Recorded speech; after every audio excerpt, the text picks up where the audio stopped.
Greetings, everyone. Welcome to the beginning of another week at Going Optimal. We're going to draft our way through Core Set 2021 together this week, trying to find our lines, trying to find our way to where we're supposed to be in this aggro-leaning format. It doesn't mean that aggro is the only option, but the presence of multiple successful aggro archetypes means that there are multiple fun police decks, as we like to call them. Fun police is Magic slang for basically an aggressive deck that, when it exists in the limited format, puts a lot of pressure on decks trying to durdle a bit and do some late game inevitability type victory.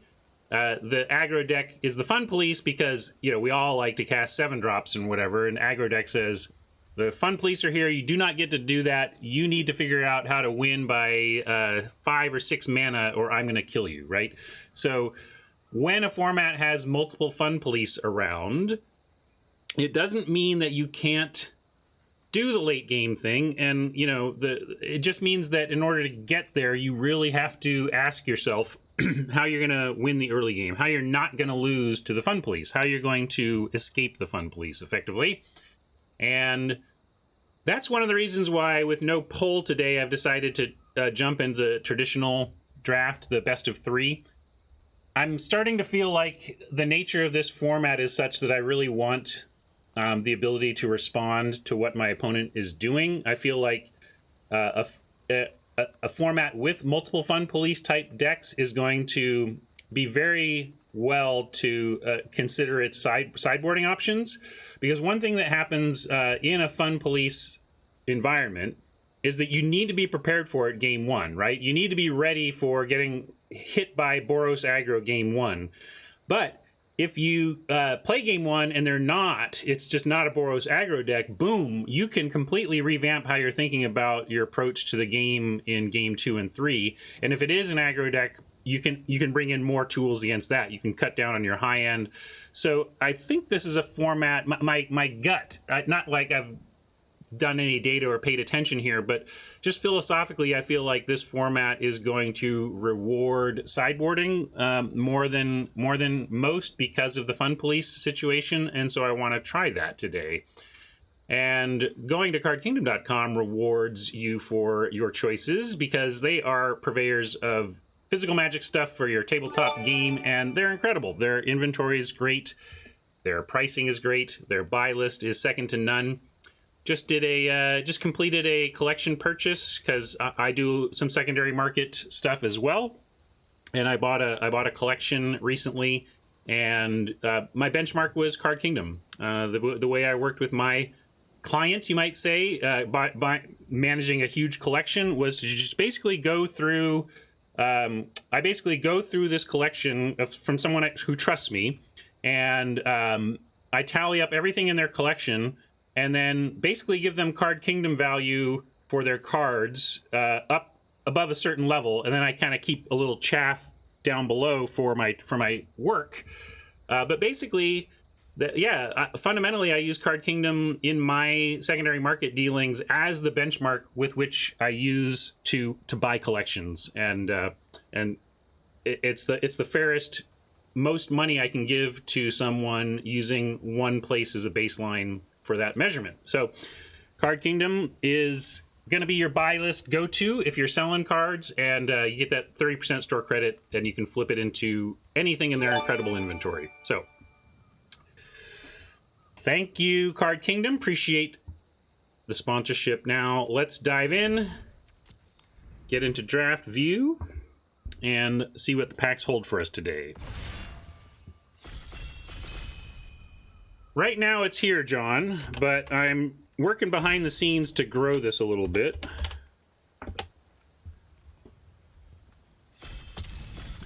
And my inventory, I've mentioned this before, my inventory is pretty light, but it's kind of by design right now as I work on some other angles. Well, I've been talking about how the whale keeps following me around, but I gotta say that this is also one that has hold on, I also want, why is this chat box a little big? Chat box, let's try that. We're going to take it, though. Red is one of the consensus best. Is the consensus best color, question mark? If not, it's certainly one of the best. John wants to start on the Griffinary and try and build around it. I can't bring myself to pick one this when this rare is in the pack. This is a great card. It's been we've had it in a lot of decks, and when I first saw it, I kind of had the wrong, I was worried about making it attack, but it doesn't even need to attack to be good. It's just a great wall, if nothing else, and I got to start there. Yeah, if Griffinary had proved to be some incredible build around that was really worth it, then I'd be in, but it just hasn't proven to be so. So look, there's a Grasp of Darkness here. Some people are a little down on this. I think that the black is certainly pretty oppressive, but Immolator, while it doesn't easily get the range of creatures that -4/-4 does, single red mana, matches our first pick, cuts red from the pack. Ogre is whatever. Burn Bright, not super playable in the format. I mean, you can, I guess.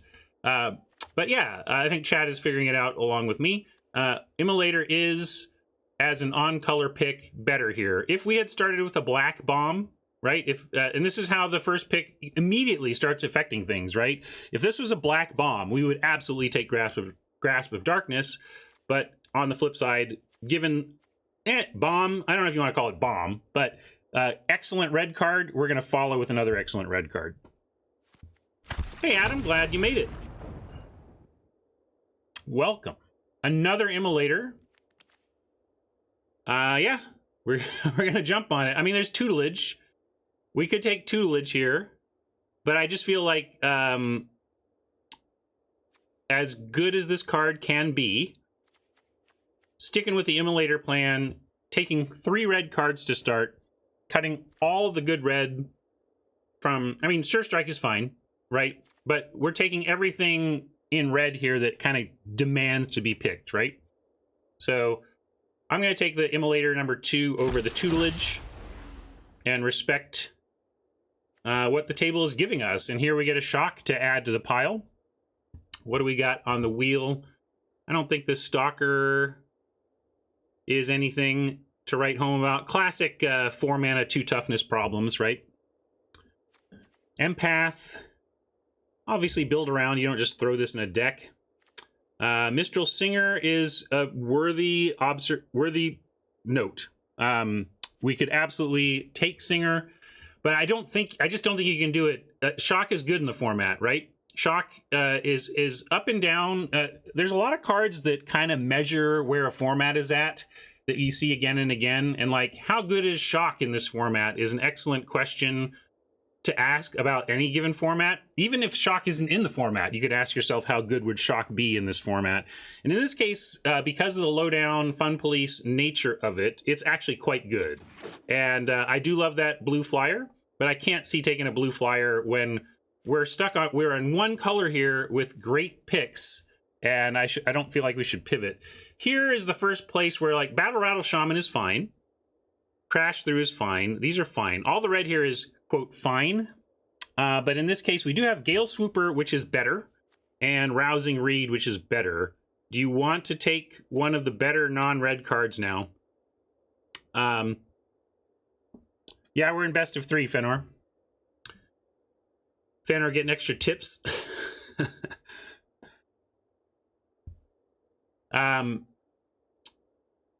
Yeah, so I'm sitting here letting this lapse onto this, and I think I will. It's just good enough, and we're nothing but red. If we were already in any of those other colors, I would switch to it, but pretty powerful to start with nothing but red here. Now we can say we could take a Chorister. Oh, I see. Gotcha. You all are talking to each other, not someone drafting with me. You don't like the Shaman? I haven't really tried the Shaman in this format, and it feels like good in aggressive deck, so I thought I'd give it a try. And like Chorister with Shaman is a thing. I think I like it better than like the Pride Malkin, which would be the other thing. I think I like white red a little more than green, red, and I frankly have seen a little bit more white flowing than Pride Mulligan. That's true. It does help the battle rattle. This is a spec pick. We'll see. I think you could make either argument there, and then you see something like a roaming Ghostlight still in the pack, and say, okay, we'll pivot and look this direction. And now our Read the Tide. So our patience is paying off a little bit. We stuck red, and oh, sorry. I thought that was the what was the other the reading I thought this was the 3-mana one. Good read or whatever. This is not as much of a sign. In fact, we might take Crash Through. Rousing Read was what I mistook that from. They both have read in the title. Yeah, this is maybe playable, but it's no rousing read. We'll just take a Crash Through. Especially if we're blue, if we end up blue-red, we may want as many instants and sorceries in the yard as we can get. Then we have a Gaggle Master make it back around, but also in the context of a both Sure Strike. I think these were the only other two red cards in the pack, right? So Sure Strike and Ogre still being here, mwah! It's amazing. Yeah, we could just take Sure Strike. It's really quite good in these aggro lowdown type decks, and with an Immolator dealing damage equal to power, you could like Sure Strike and Immolator, make it a 6 power first strike, and then throw it at something. Looks like I got it decided for me. Wow, hello. Look, maybe Grasp isn't at its all-time best here, but what is this doing here? Come on.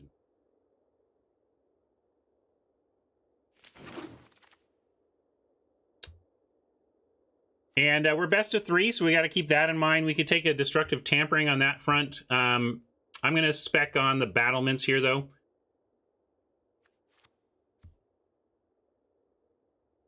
Fenrir says black is just outright bad, and that's why the Grasp is still there. It's because everybody knows what's what except me, maybe. Well, black may be bad, but is it that bad? Is it Grasp of Darkness 13th bad? Anyway, we'll take a Sure Strike number 2 here. And this definitely makes me wish I had the other card. Yeah, black is certainly wide open. We could switch into black-red pretty easily here.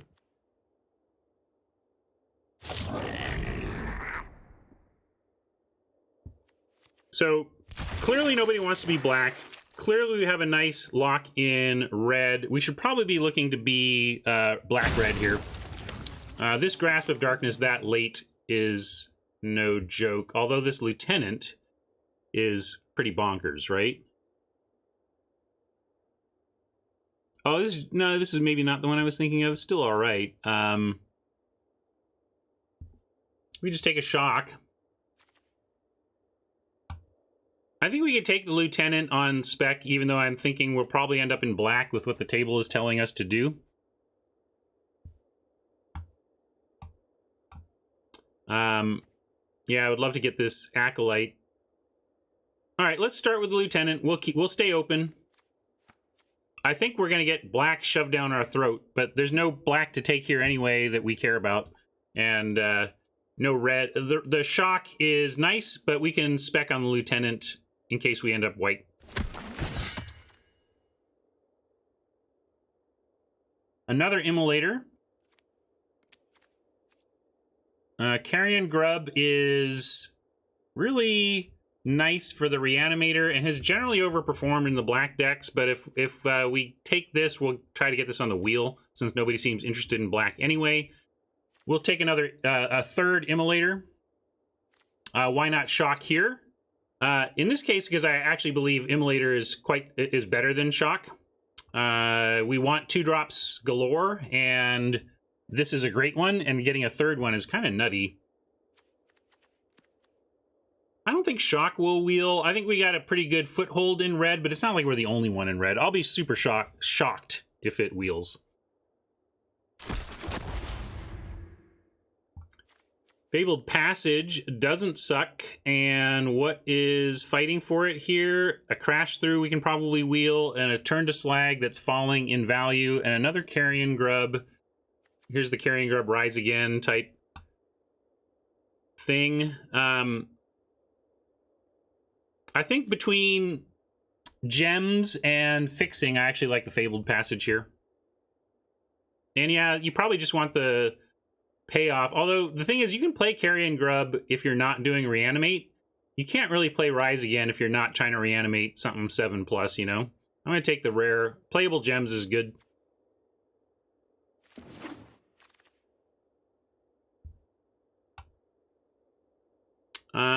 If we end up in the blue plan, I like Wizardry more, but we could hedge towards the black here with a Thallid pick. Let's look at our curve.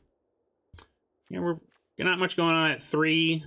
Thallid could slot in, be part of some red-black sack stuff.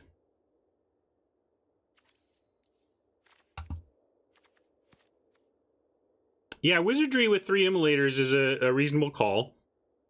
But this is exactly what we need if we do end up in black, so I'm going to take the Thallid. Those of you who wanted a red card, I get it. Makes some sense to me, too. Here, though, Magmut, another 2 to slot in over a Sky Scanner at 3. Mutt's been very good. Need to break out my reminder, though. Been having to stare my leaks in the face in the last week here. I've been missing pings on the Magmut, and then in the Streamer Showdown, I revealed another one of my leaks that I really want to work on this week and ongoing, which is unconsciously playing lands before I think it through. I made a serious mistake in the Streamer Showdown by just unconsciously running out lands at a time where I really needed to be holding them for pitch effects, you know? So, Houndmaster still being here. We do have the Lieutenant.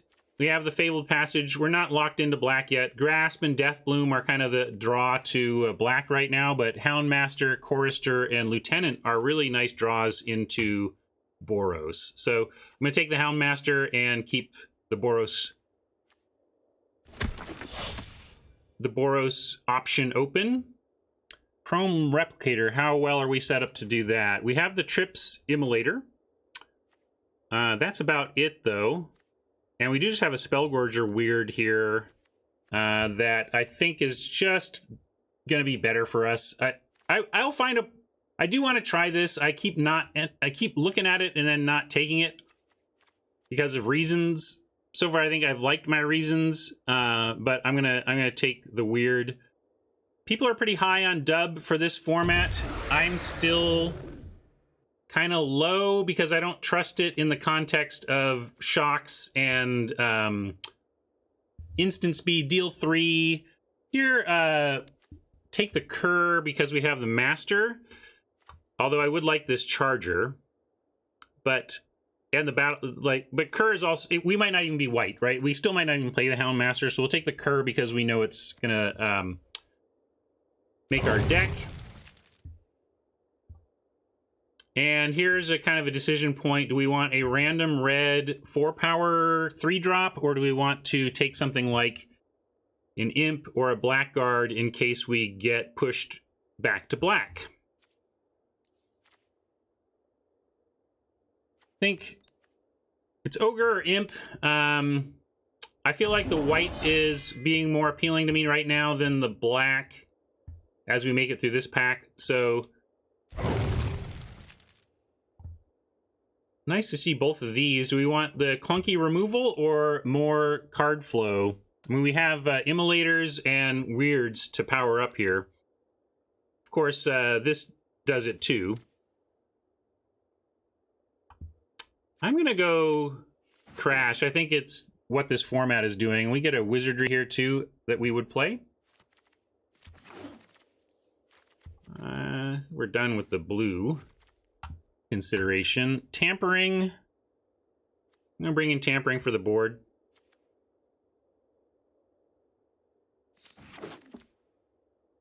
Here's another Tampering, but I don't think we're going to bring in 2. I don't know if we'll play a Devils, but we might play 1. Depends on where this whole thing ends up. Is this a Pyreling situation? Sad to pass this ooze. Hat destroyed us with ooze in the gauntlet on Friday. We could take the geyser.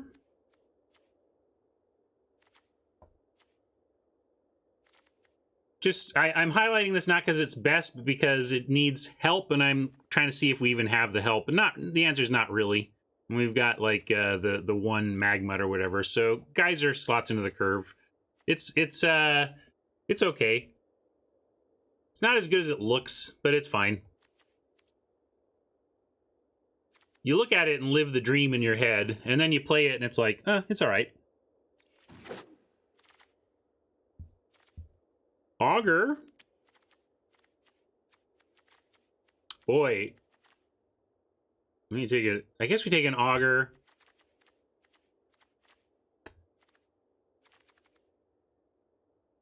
Yeah. How do these help? I don't understand how Heartfire Immolator helps. Yeah, we'll take Augur, and maybe this comes back around.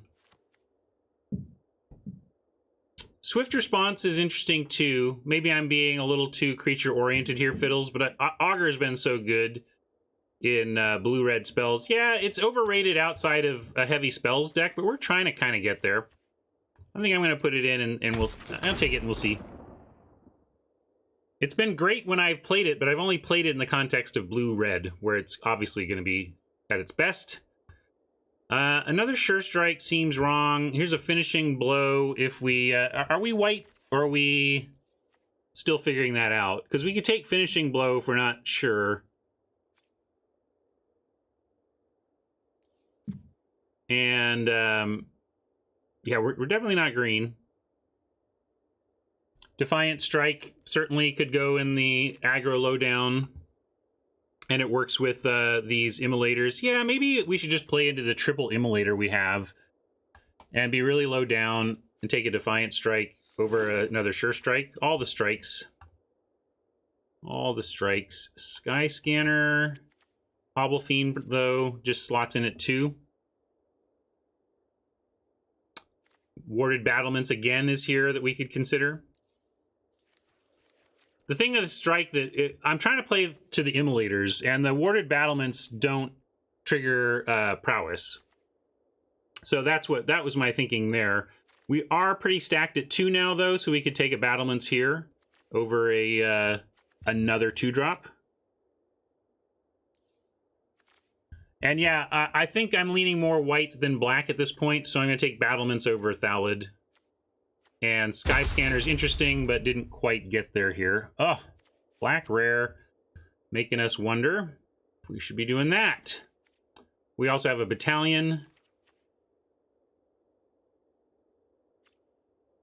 Yeah, there's a Devotee.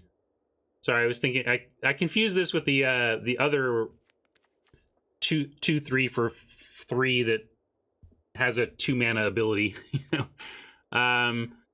No, my science on dub is let other people beat me with dub and figure out how good it is that way. Yeah, we can... I should have just taken the rare. Vito! Hello, Vito! Speaking of taking the rare...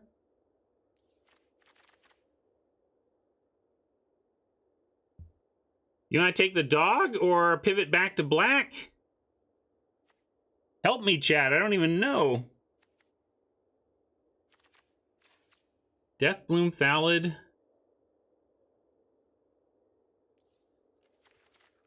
Devotee. Grasp. Well, I took the rare. I got distracted. Didn't even see the time. Click down. Charger here, though, or Slag. We didn't take a Slag before. We probably could use one Slag.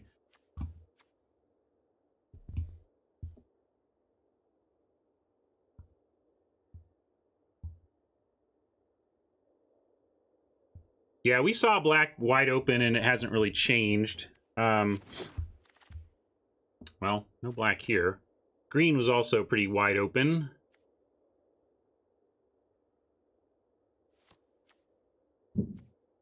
Wow, look at those cards for green. Drowsing Pteranodon, Hunter's Edge. Truffle Snout's fine, but yeah, every color is wide open. What do we do about that? Arsonist playable? Question mark. 2 battlements. I don't know if we're white yet, but I'll take the Arsonist. I didn't forget. I thought that that's how good Veto was.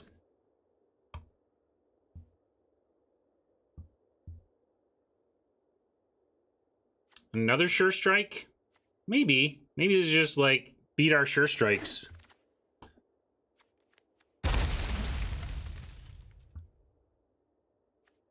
Well, we can go either way with this one. I think we can go red black or red white. Like, we have 2 decks here.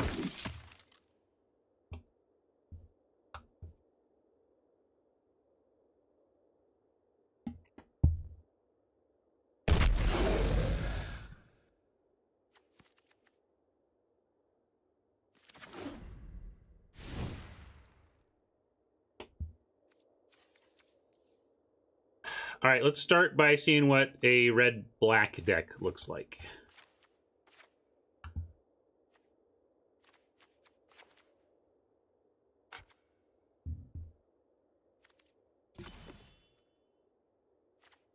Betting Steward, Corpse,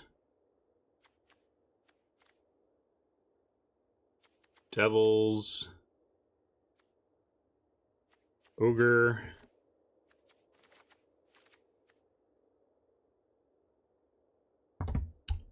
thank you, Jinx. Lieutenant Splash. I really hate splashing in aggressive decks, so probably not, honestly. I think we should either play the white as our second color or not at all. I don't want to do 3 colors here.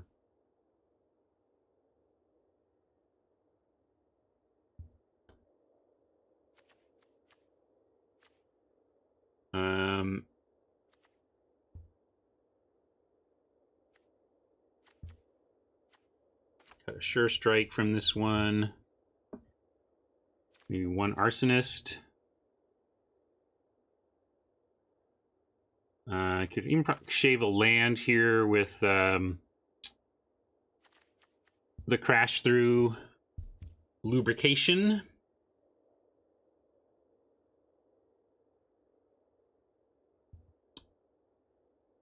Why do you think they added Fabled Passage to this set when it's already in this next series of sets?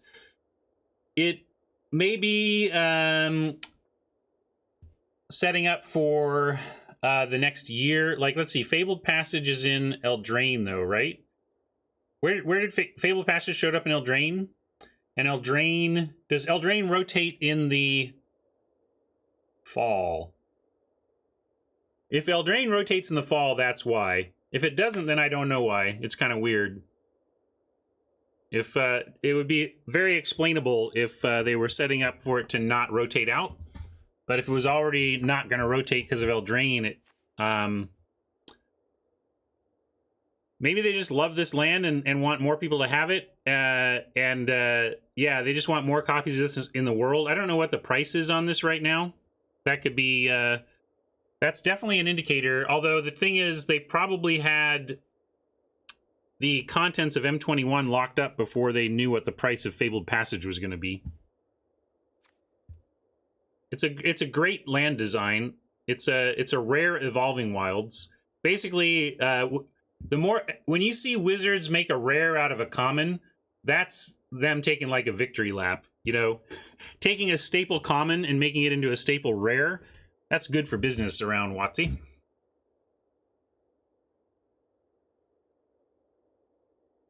Not that Evolving Wilds was a staple common, but you know what I mean. Like a clear upgrade to a common that a lot of people use. It's somewhat staple-y, but not super in competitive. Anyway, let's finish this deck.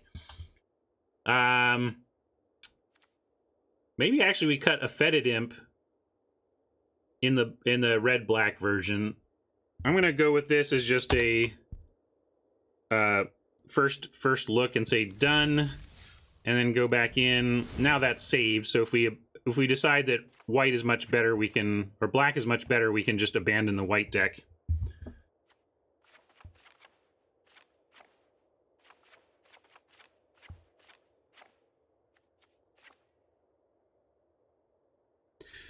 Yeah, Craig's expressing one of the downsides of the Magic economy that we've all been feeling for as long as we've been playing and buying singles, which is it feels bad when you pay $20 and then they reprint something and it goes down to $5.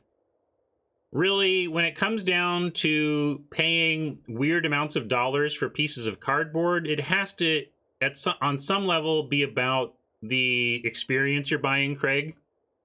And I guess I would say, as frustrating as it is, some of your stuff is going to go up in value. So, you know, there's going to be rising and falling. And the hopefully the $15 that you spent bought you $15 worth of entertainment throughout the standard season in which you got to use your fabled passages or whatever.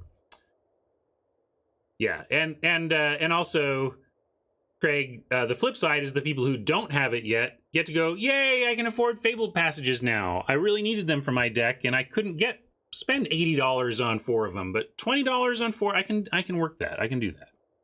Yeah.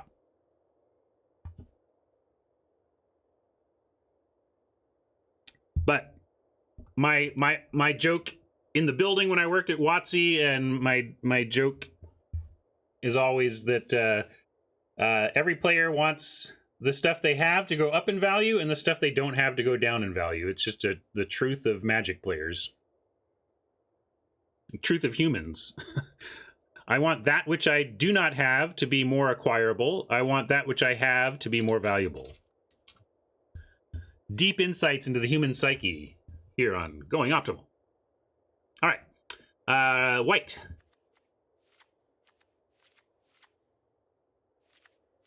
Just putting anything that might be considered here.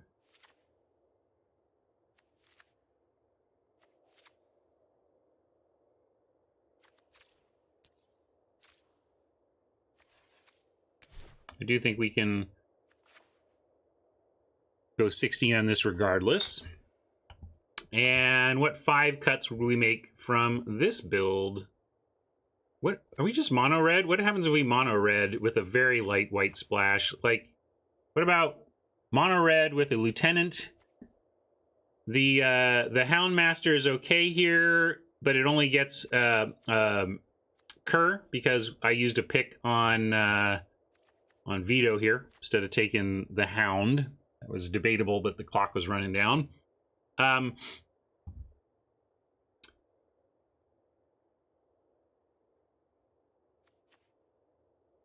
Even like Chorister, although we're not really casting this on 1, and we're not likely to cast this.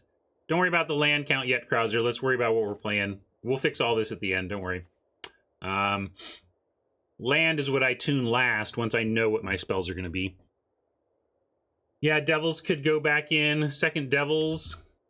Could just be another white card, though, if we wanted to add... But yeah, that makes some sense. Or even Ogre. Just a dorky 3-drop that plays well with Sure Strike. I think I like Ogre, Harv. Harv suggested Devils, and then I went Ogre, and then Harv said Ogre.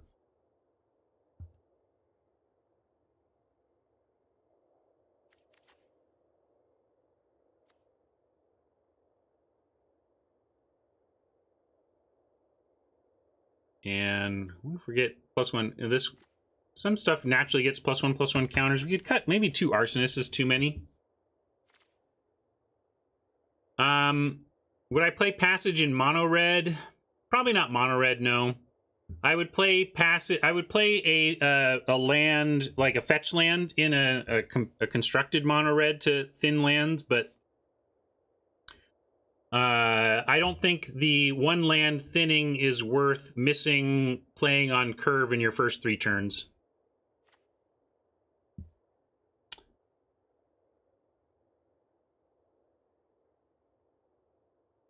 Well, if you want to just go mono red, what does that look like? All right, we can look at that too, which would just be like this. I mean, it's possible.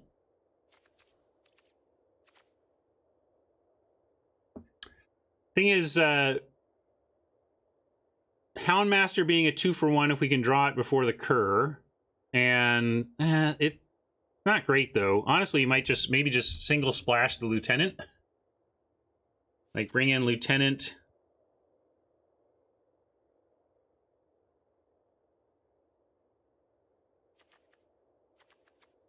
Go back down one on sure strikes.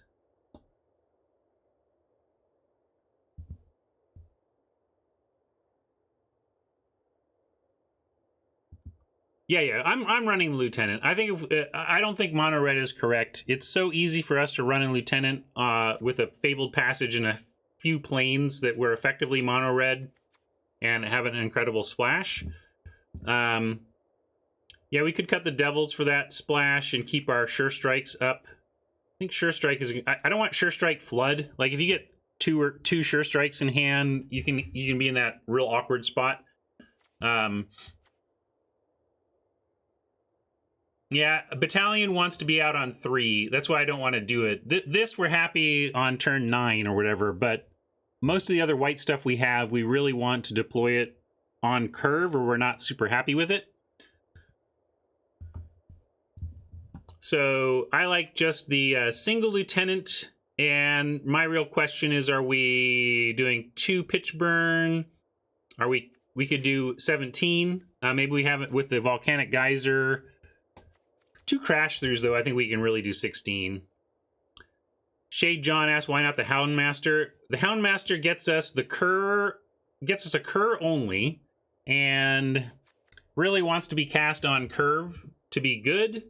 And if I play the Houndmaster, I really want to up my plane count. Whereas if we just run the Lieutenant, we can get away with a very, very light amount of white. So let's try. Thank you, Razor. Appreciate that. Almost a year getting there. I'm going to try 3 Sure Strikes. They've been very good in this format, and we're trying to be very aggro, and that helps. So let's try that.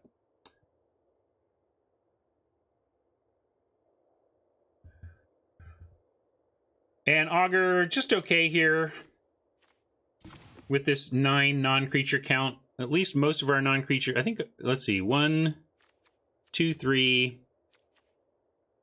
4, 5, 6, 7, 8, 9. Thank you, Magic Star and Hanthor. Yeah, so at least all of our 9 non-creature spells are instants and sorceries for the Augur. I think it's maybe better than, it feels better to me, but I'm going to start here, Hat. Maybe we can try the black build before we're done one way or another. And then I'm still going to fix the lands, don't worry. And we're going to call this one, it's got to be something about red and heavy red. Haj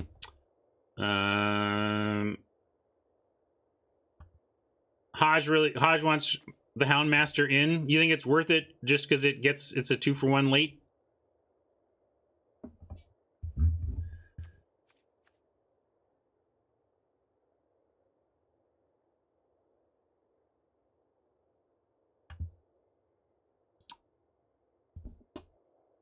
MJ, that's my daughter.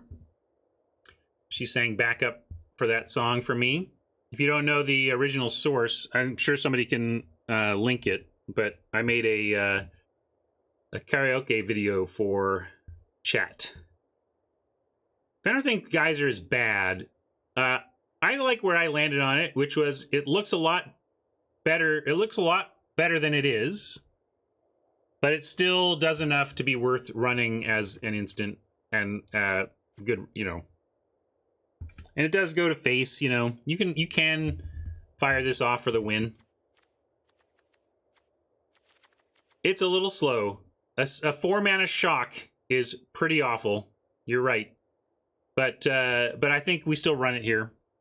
I'm going to just follow Haj's advice, and somebody else said it too. There's a couple of people who wanted the Houndmaster. We'll give it a try. I don't love it as I've said because we're not often going to land this on turn 2. But I believe Haj's point is that even on turn 7, you're still happy because, and also one difference was I forgot we had 2 curs. It's actually a difference to me. With 1 cur, we're like 50-50 to draw this, to draw the cur before we draw the Houndmaster anyway. And so it's only card advantage half the time you draw it with the Houndmaster in one cur. But with two curs, you're very likely to 2-for-1. So that's fine. Do I think Geyser is better than Turn to Slag? A little bit, because the instant speed matters, but they're both super clunk, right? 5 damage, 3 damage, but more flexible and instant. I would rather have 3 damage that could be another kind of damage, another amount of damage at instant speed, than just 5 only at sorcery speed. Anyway, let's see what you're gonna do. I'm in deck building. I want to take a bio break before we get going, and so you're gonna come up with a brilliant name for this deck, and I'm going to figure out lands. I think it should be like probably that. Except that's too many, so like that.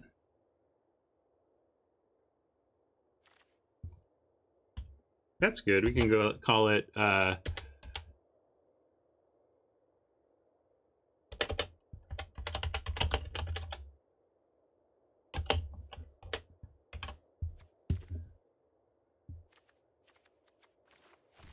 so I'll do that for now.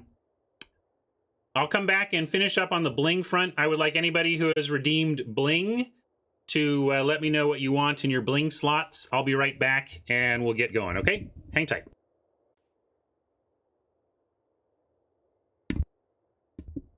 I don't need to add basics to my sideboard for actual limited play, right? I could add black out of the board, right? Yeah.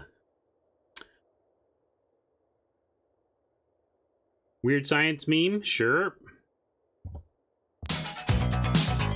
Weird science.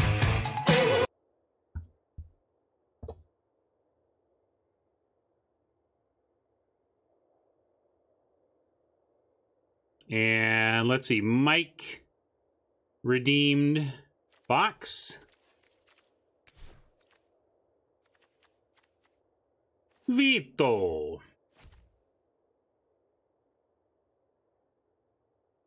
And Mama gets emotes on for the first game. Anybody redeem lands? Anything? All right, I'm going to move on then. Heck, I'm just going to let it be those lands. I don't care.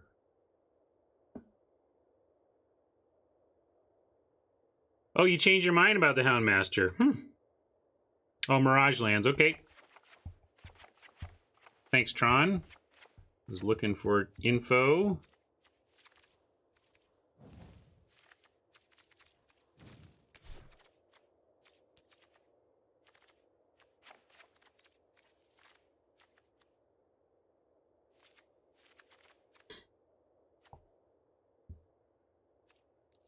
You want destructive tampering over Houndmaster. Well, I'm just going to go with what Hodge wants. Then I can blame him.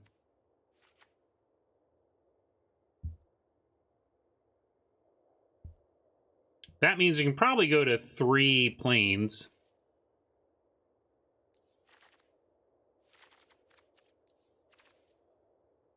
Oh, but we don't want that many. There we go.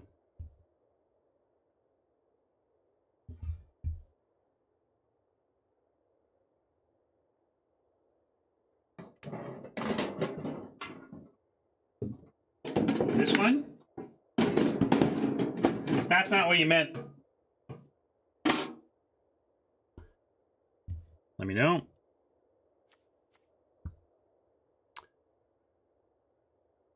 Okay. Let's give this one a shot.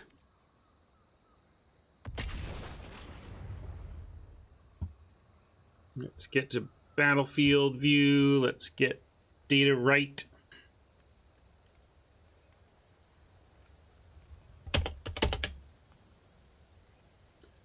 So, leaks I'm working on, pinging and land play.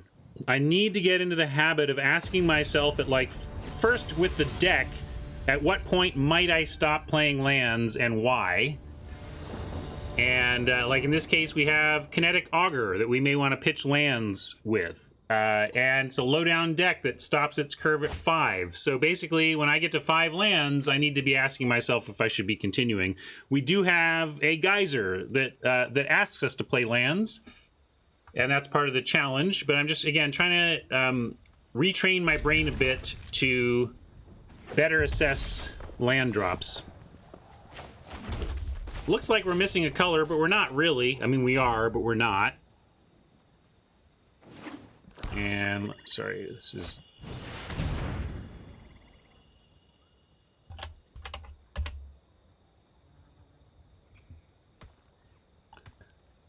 Well, burn it. Or fry it. And then offer our own.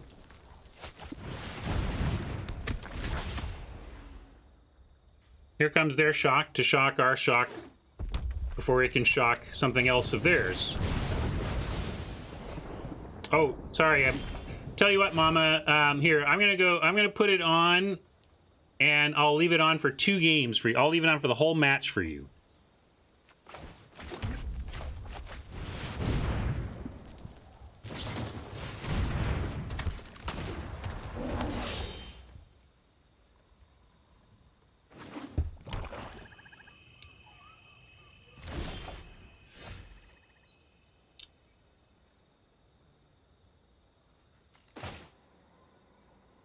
Nerve-wracking. I mean, we have the Sure Strike, of course, but if they have another shock, we really don't want to risk Sure Strike on the Ogre. I'm going to start with a Crash Through, and we'll see. I'm going to play the Plains to make them worried about what we might have. And, yeah, let's see what they want to do. Because we would trade even if we don't use the Sure Strike.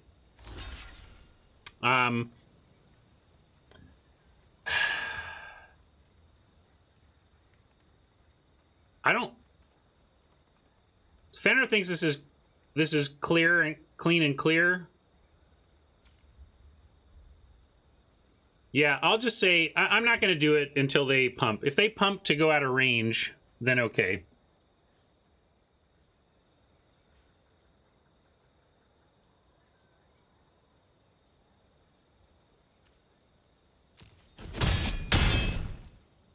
I hear you, G-Pick. I'd like a follow-up play as well, but if you think losing that Ogre in a trade is bad, how about losing your Ogre and your Sure Strike?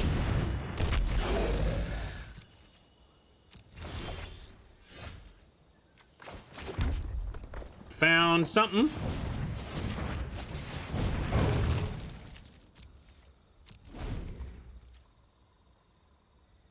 I mean, at Tron, there was a lot of things they could have. They're red-black with all their mana up. I was hard-pressed to send a combat trick into that open mana. Yeah, and we're not going to use a strike here. Although, now we would, because they're going to try and block the Cur with the Arsonist. If we strike the Arsonist, then the Cur lives. And then the Cur lives to trade off with the Pitchburn Devils. Yeah, it's true. Although we're also at we're 2 turns deeper. I think just staying back though is fine. We'll play our Arsonist, and thinking about my land plays now. We do have a Cur out, so I'm going to play a Mountain on the strength of the Cur out. But I want to leave 1 back because we do have a Kinetic Augur we might draw. But I want this much mana out at least. At least I'm thinking about it. That's really number 1 that I need to do to correct the leak that we noticed in the Streamer Showdown with regards to land play. I just need to get back into the habit of really considering it before I just dump it out there.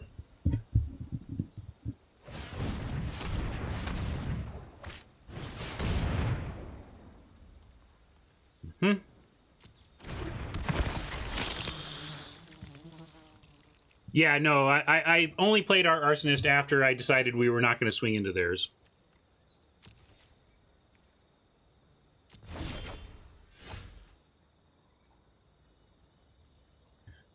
6. So Immolator... Obviously playing the Immolator. That Pitchburn Devils is tough, though. It may force some kind of 2-for-1.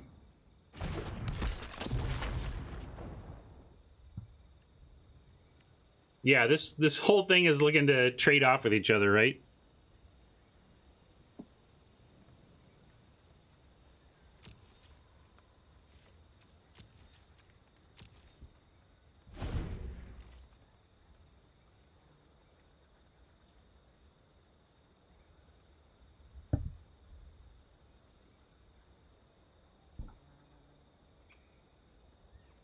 So let's also be thinking about our opponents and which ones we may or may not want to be boarding into black for. And what are the considerations for us? What do we like? I mean, I didn't even really ask Chad if you liked the black build better. I kind of liked the mana solidification of this heavy red build.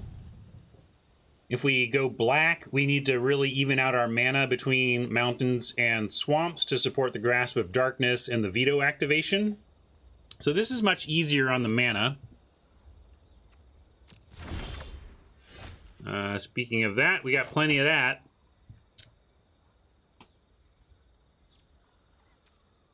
Just gonna hold.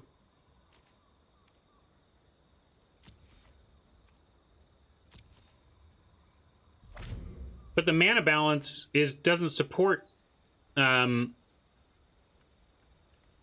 Veto, right? I mean, maybe you feel like we would get the 2 eventually, but doesn't Veto need 2 to activate?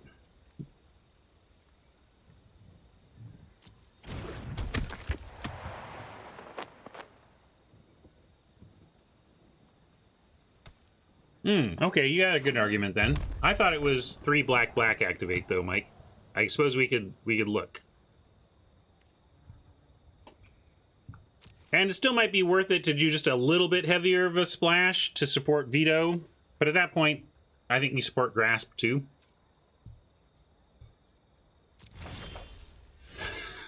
Thanks, deck. Thanks. Now, what are we holding lands for besides the Augur? Because if there's nothing else that we need extra lands for, I should at least only keep 2 in the hand, right? Because we do have Pump, we have Geyser, so I should be playing... I'll keep 2 on the possible Augur, but Geyser is a factor as well, so... And so is the Pump.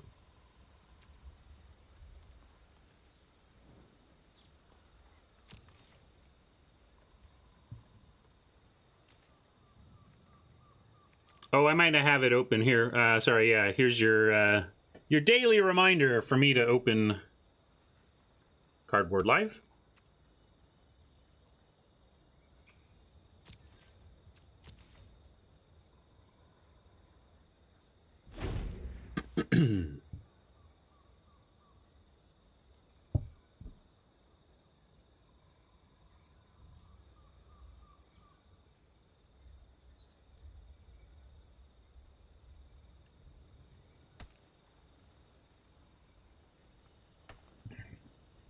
How are we winning from here? I feel like we have an aggressive attrition-based deck. We've flooded out badly, and it's really going to be an uphill climb to take game 1 with having found 9 lands, 9 of our 16 lands before halfway through the deck.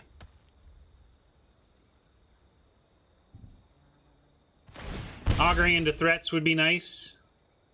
Respect. Oppo going for the 50-50 choice. Maybe Oppo is doing something life gainy. I mean, this has life gain, but obviously... now they can sack it, sure. Good call. I see. I thought they were just being funny, but you can activate the Swindler first, and then if it works, you can do the Ghoul after. That's pretty cool. I thought this was a trigger in response to life gain, you know?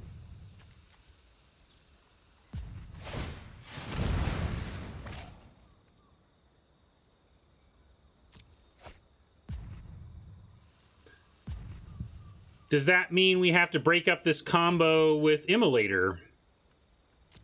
I'm going to hold a turn. See if we can find a way.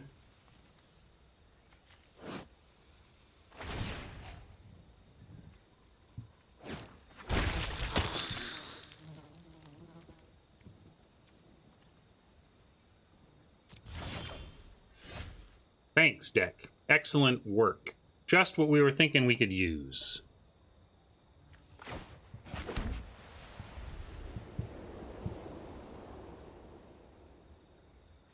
So, serious question. The Swindler should only work half the time. So this whole loop Oppo is engaged in should only work half the time. I think we're going to wait.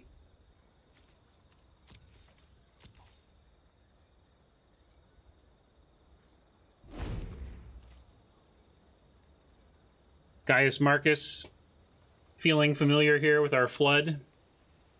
Yeah, it's the game we signed up for, but frustrating when the deck is skewed towards lower lands to get this kind of massive flood.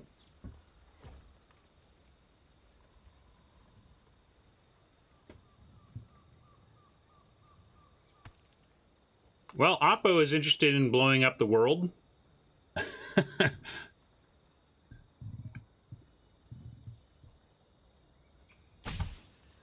Excuse me. You want to block with a 2/2 and then what? Sure strike?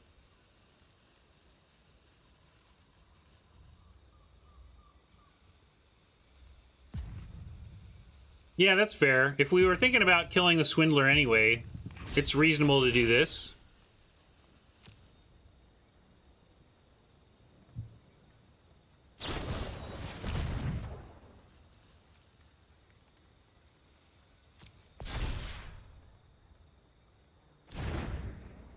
So, now we have choices. We could save it. But I'm just going to stick with the plan. Our plan was to do this and blow up the Swindler anyway. Yeah, we could Sure Strike, but I'd rather save the Sure Strike and just get the Swindler.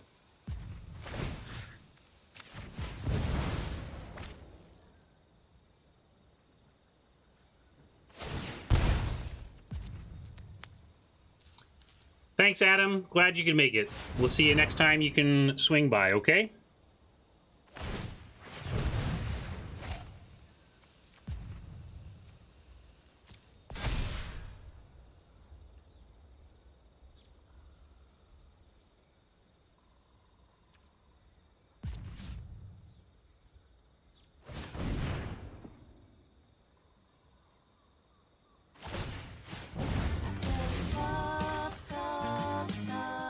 Thank you for the sub, Colin. Appreciate that. 16 months from Stranger Colin.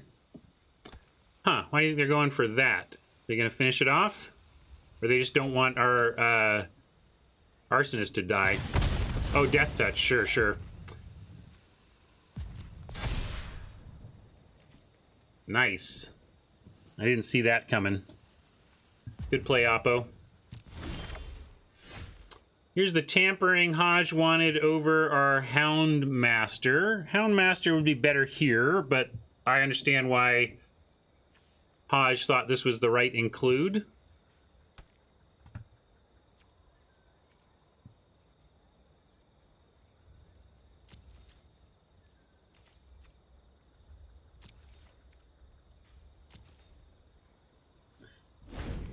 Well, now we're going to have to try and block and Sure Strike and, like, take out the Hobble Fiend or the Pitchburn Devils with the Sure Strike block, and then on the Arsonist Death, take out the Ghoul. Like, that's what we got.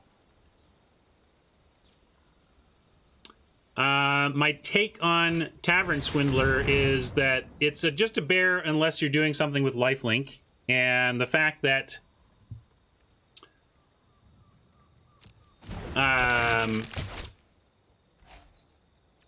it was reprinted in the set is pretty great, because I think it's just doing enough here to be a perfect include. Because if you're not doing something with lifelink, it's a bear. It's a bear that has some variance built in, but it's not doing much.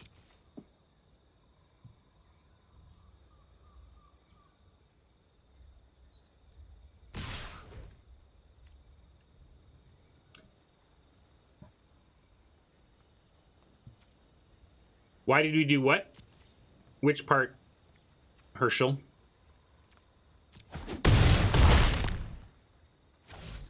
Yeah, that archer draw undid a lot of our possibility, but here we got our augur.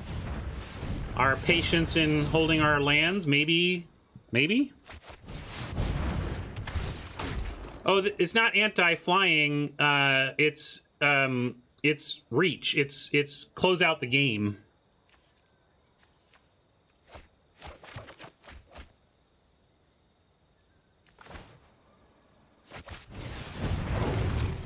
But a Houndmaster, when we're likely to land it, is still not that impressive, even when it's getting a second 2/2 body.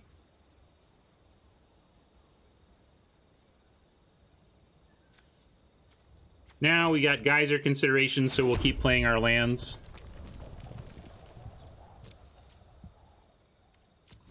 Yeah, if it was a 3-for-1 possibility, we would do it, but it's only a 2-for-1 possibility, and it's a 2-for-1 that might not even have that much oomph at the time that you can pull it off.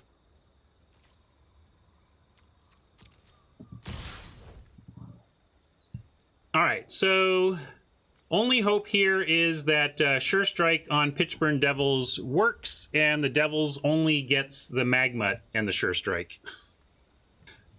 I mean, or we could also try for the Hobble Fiend.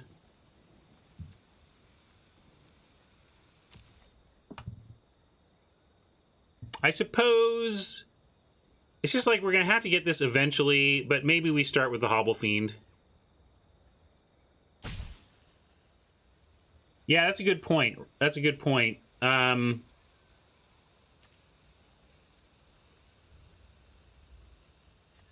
We can do this, and it still ends up killing the Magmut, but the Augur gets a free Archer. That's okay, right? If they roll everything into Fiend? Or do you think we need to get the Fiend?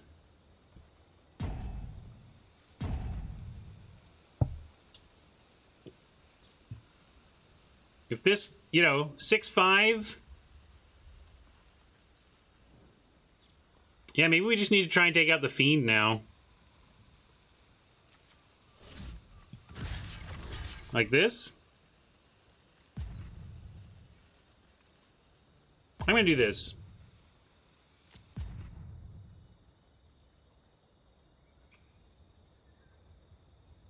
We're taking a chance. The Sure Strike has to work. I mean, I'm not playing around anything. I've been playing around stuff all game, but if Oppo has something for the Sure Strike, we were never gonna win. Rob doesn't like this at all. I don't know.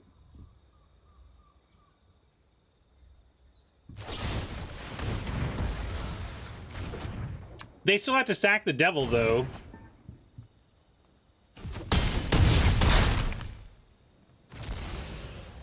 I think there was not much... There was no great lines there. I don't know. Maybe I didn't find the best one. A lot of suggestions from chat on that one, and a lot of awkward possible results based on what we tried to do. Now we're gonna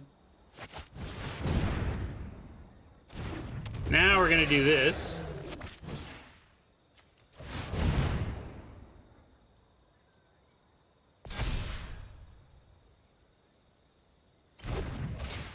Yeah, that's fair, Rob. It was just a bad scene, right? I don't know what the best line there was. I don't think I found the best line, but I think there was no great ones that I can come up with after the fact. Maybe somebody in chat can figure out what the dream sequence would have been for that last combat. But I mean, with what Oppo is showing us in hand, I mean, this is what I've been, this is why I've been trying to not play our Sure Strikes. In fact, this level of instant speed removal makes me not want to run Sure Strikes.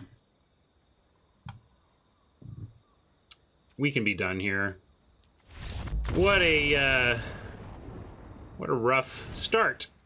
Flooded out like nothing.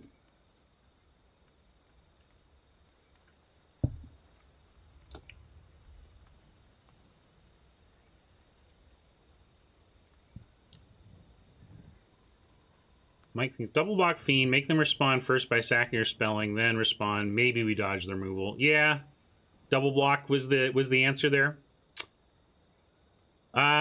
Okay. So if I don't like the Sure Strike plan against all that instant removal, maybe... thing is, this guy's going to die immediately. I don't know. Maybe I'm just being too cute, but I kind of want to pivot to the black.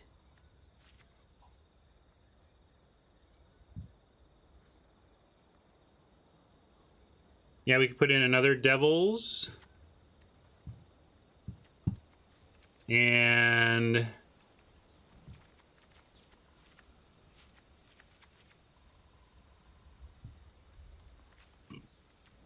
Oh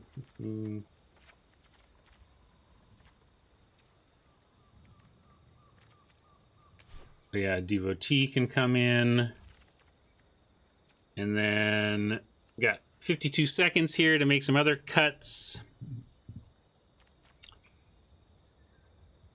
Maybe one crash through.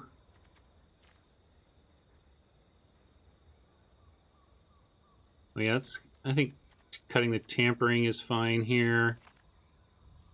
11, 16.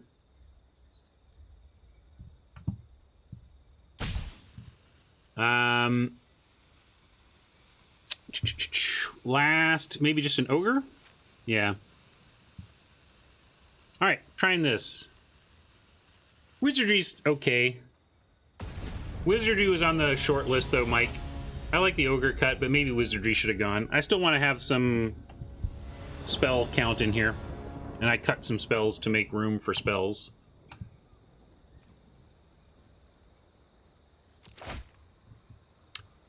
Hodge says, Battle Rattle is meh. I guess we'll find out. Really ugly to not have a 2-drop here, but I'm also not going to throw this back.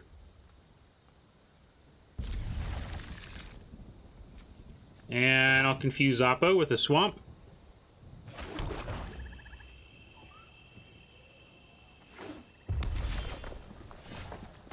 Alright, any land off the top now would be wonderful. We can get a Weird going or a Devotee going. Come on, land us. Alright.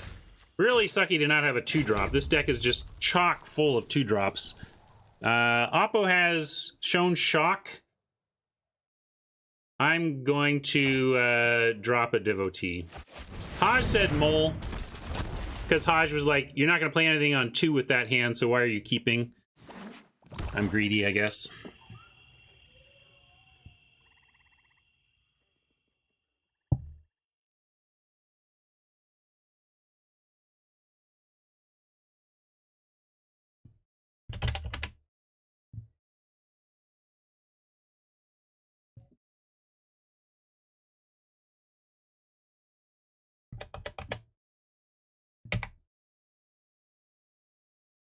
Maybe Oppo is trying to figure out if this needs killing. Or whether they can let it live for a little bit.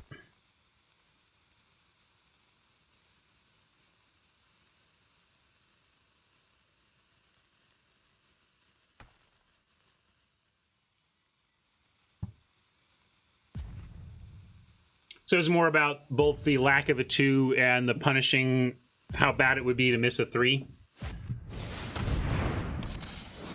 Death Touch 1/4. Whenever a creature you control with Death Touch attacks, each opponent loses 1 life and you gain 1 life. Whenever a creature you control with Death Touch deals damage to a Planeswalker, destroy that Planeswalker. So really, it's a big Death Touch wall.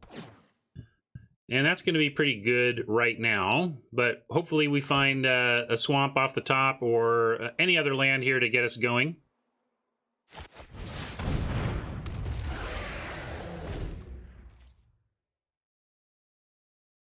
Hey, Fool, how you doing?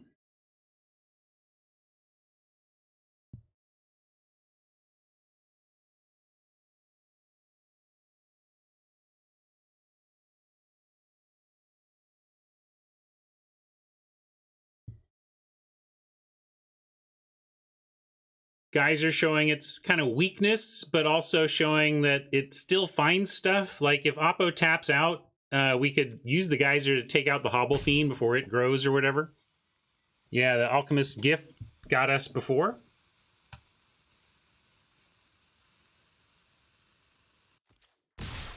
Are you the type to put your fingers at risk on the 4th of July, fool? So, screams of nonsense. We're not going to block. You want to block the fiend? Why, Mike? What do you, like, it dies, right? Are you just looking to trade that off for their trick or whatever?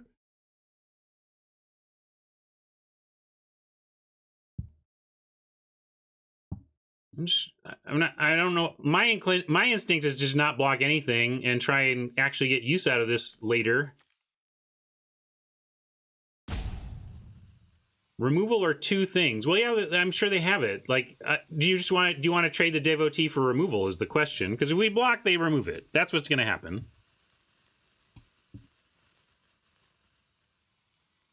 When will we have the spare mana to kill what? All right, Mike says trade it off. I'll follow. I'll do it. I'll trade it off. Obviously, this is going to get killed. There's no way there's not getting killed. Oh, but this is good. Mike's a genius. Look at that. We got a 2-for-1 by risking a creature they didn't think we would. I knew it all along. I was just seeing if Mike did.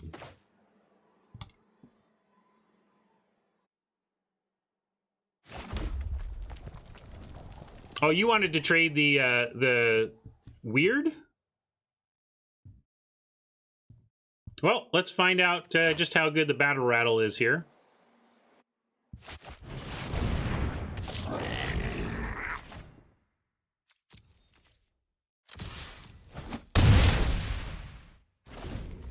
Oh, I see what you're saying. Yeah.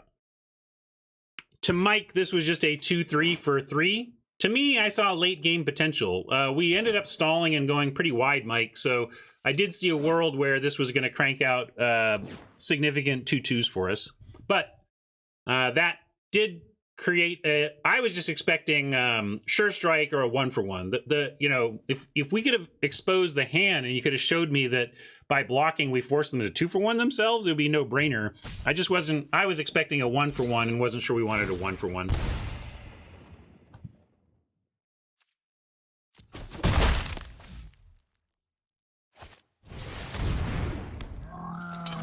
Land. All right. I like the land here because we can take out the Warmonger now. And the Turn to Slag does it as well. But let's just go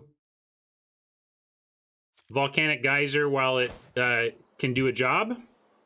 Devils, I don't even want them to untap with this. I like just getting it out of the way and attacking for a big chunk and not letting them have the untap. Yeah, gift.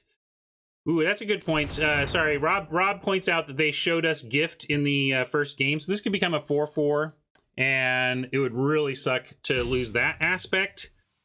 So maybe, despite the desire to use this when it's going to get something done, we should slag. Good call, Rob. Rob reminded me just at the last second that there's heavy danger in going for the geyser here, so we'll take the more reliable removal path.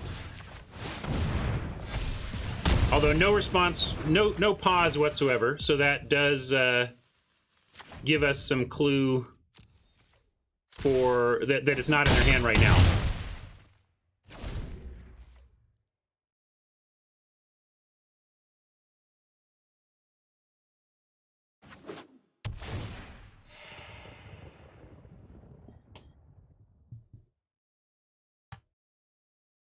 We were talking about doing black when we knew we were on the draw, but in this case, I really didn't like all those Sure Strikes against the plethora of instant speed removal that Oppo showed us.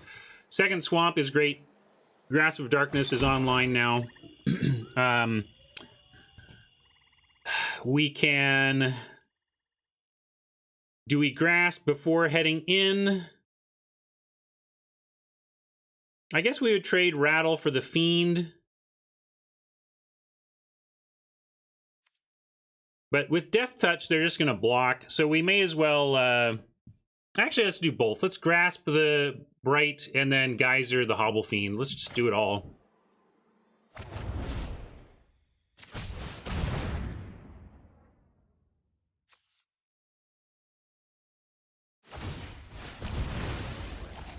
I'm going to do this now in case they do have, if they drew the +1/+1, this will still get it.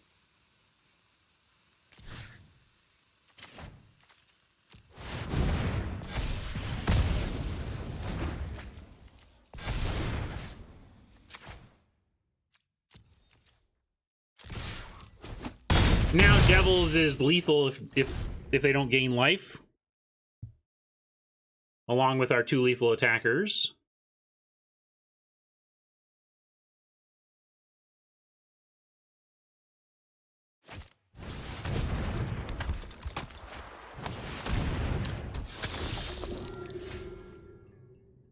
Interesting. They're on forced double chumps, so pretty good for us.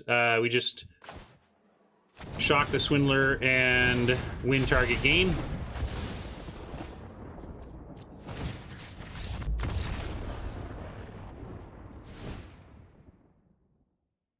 Sorry, I didn't see that immediately, because the first thing I looked at was Vito's toughness and saw 3, and then was thinking, at least to my credit, was thinking about shock to the face for once, and then saw that, oh no, I can't shock to the face to win, but I can get a blocker out of the way to win.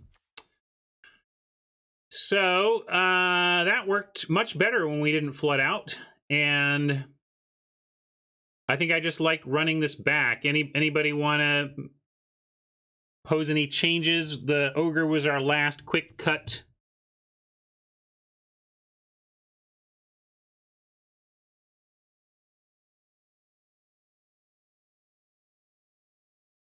Maybe Arsonist down, Ogre up, that kind of thing.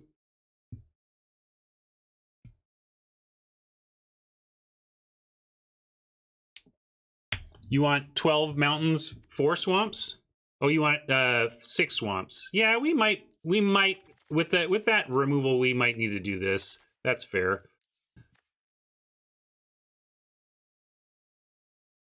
I think this is correct. It's a little harsh because, you know, we could end up with a swamp flood with 6, but 11 sources of red is nice. This is a good. Oh, but wait. 16. We're supposed to be. How do we get it to 17? I don't want to be at 17.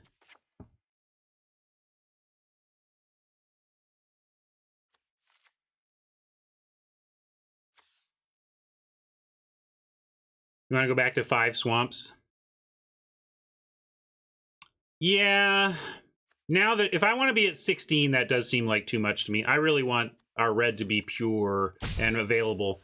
With 2 crash throughs and 6 sources, we'll find our swamps. We'll find our swamps.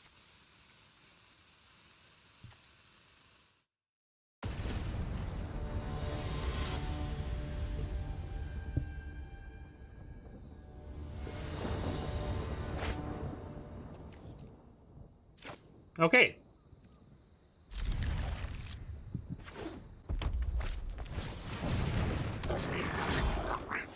Well, have the Arsonist square off. I'm going to block if they swing. I want...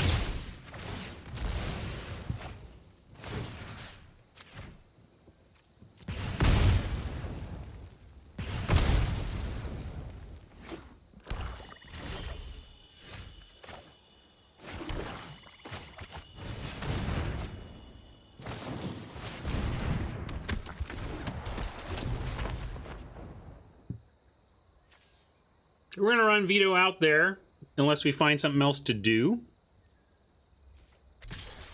And I'm happy to race. I don't know what they'll drop for defense here. Defenses. That's not bad. I wonder if they can really block, though. I think the risk of block is pretty high. And if they do, it's a straight trade. I'm going to send in. I think they probably don't block, and if they do, we can accept the trade. It's a pretty bold block if they make it. Any instant, and we just win combat, unless they sack the blackguard, and unless they 2-for-1 themselves. So, if I'm Oppo, I don't block, which is one of the considerations that goes into my thinking, is like, alright, put myself in Oppo's shoes. Am I blocking an Immolator with a Hobble Fiend? No. Okay, so if I wouldn't, then I know that the bluff would work against me. Let's find out if it works against Oppo.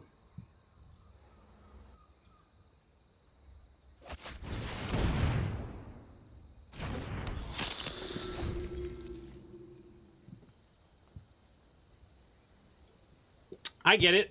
Do we care? Are we? I mean, like if Vito lives, I don't care that it can't block the this stuff.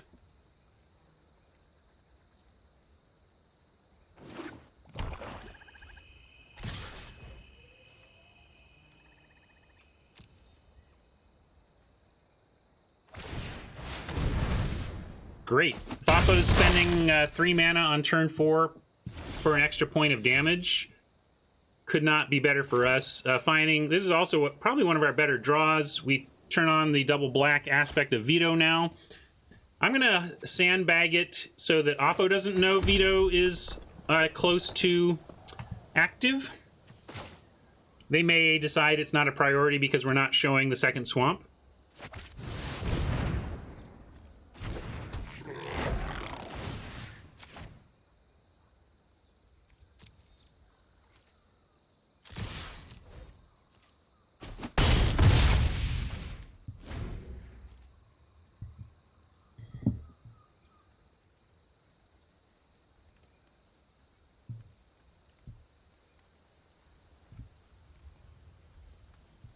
Hodge notes that what made you think 1 mana trick in hand? Hobble Fiend could explain any pauses, so we don't know for sure.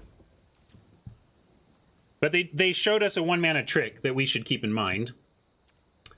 All right, gonna take this 2, and that's again seemingly great for us because now we have the swamp to veto it up here.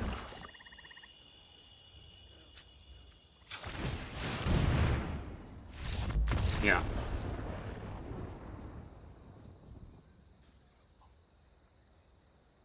Interesting match. We started on the white deck and lost with it, switched to black, red, and won twice. I don't want to be Roddy, but we did get some extra info about our deck and our pool. You know, we got a reminder that Vito is bonkers if you untap and can activate. I'm going to pull it now on whether you think we should head into the next match on white or black as our second color. Yeah, we flooded hard game 1, so it's not some utter takedown of the white choice. It was just bad luck game 1.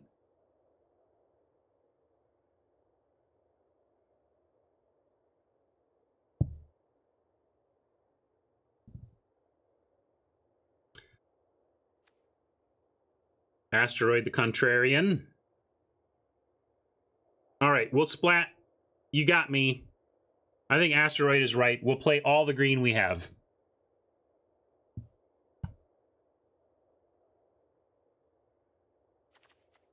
All right, people liked the black, although the black deck we built was specifically for that opponent in which we took out our Sure Strikes. We don't necessarily need to do that this time.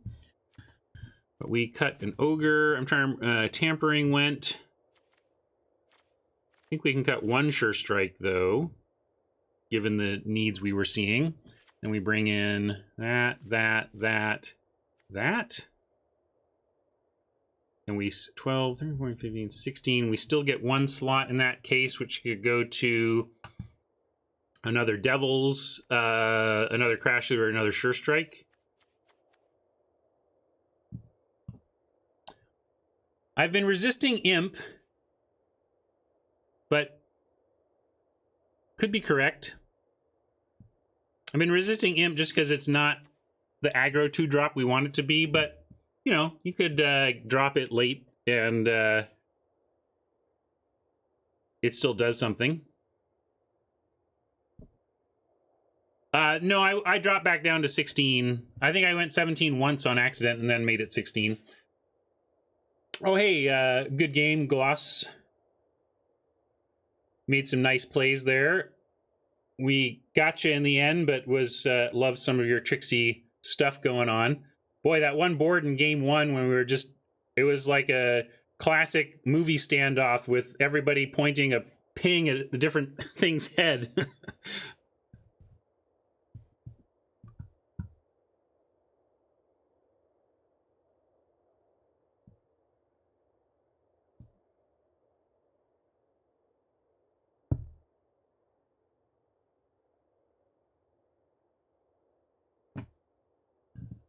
Now, anyway, all right. People are seeming to be thinking imp. I'll run the imp. That's okay. We can do that. And then we're gonna go here.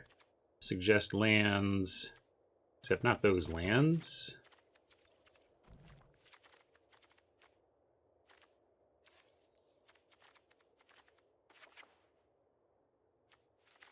That's where we had it.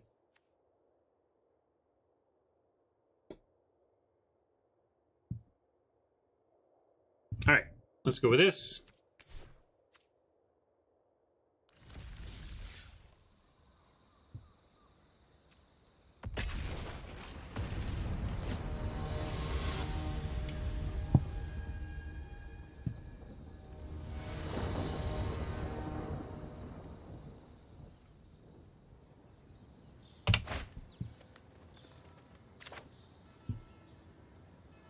Well, 3 of our 5 swamps are in our opener, but a reasonable time for it. We can hold some swamps if we draw some mountains and pitch the auger, but this is an easy keep.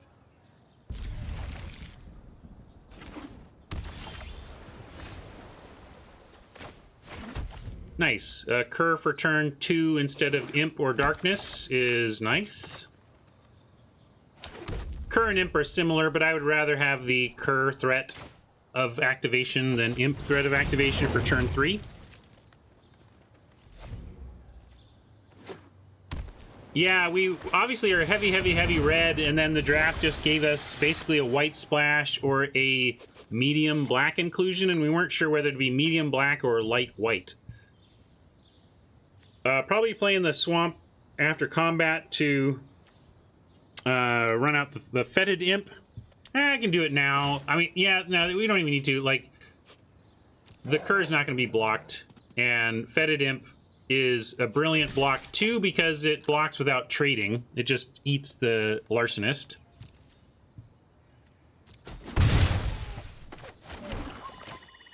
I could also just kill it, but I'm going to try and get it with the imp. The imp threatens it nicely and forces them to have removal for it, for the imp. Which if they do, then the Larcenist is okay here, and we might have to grasp it. But if the imp can survive, there will be no larceny. All this stuff makes me worry about tutelage, but we've got enough aggro that maybe we could even beat a tutelage.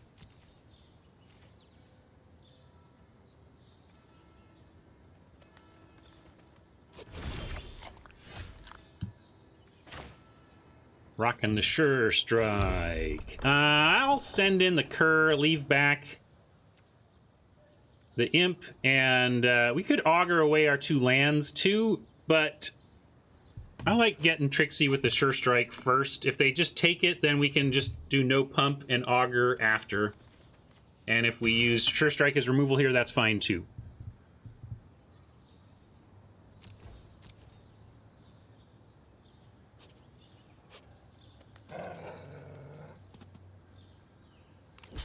Oh, hey, look. Sorry, Mama. We could also just trade Cur for Protege, but it's fine. I'm gonna do the Sure Strike. I'll keep our creature.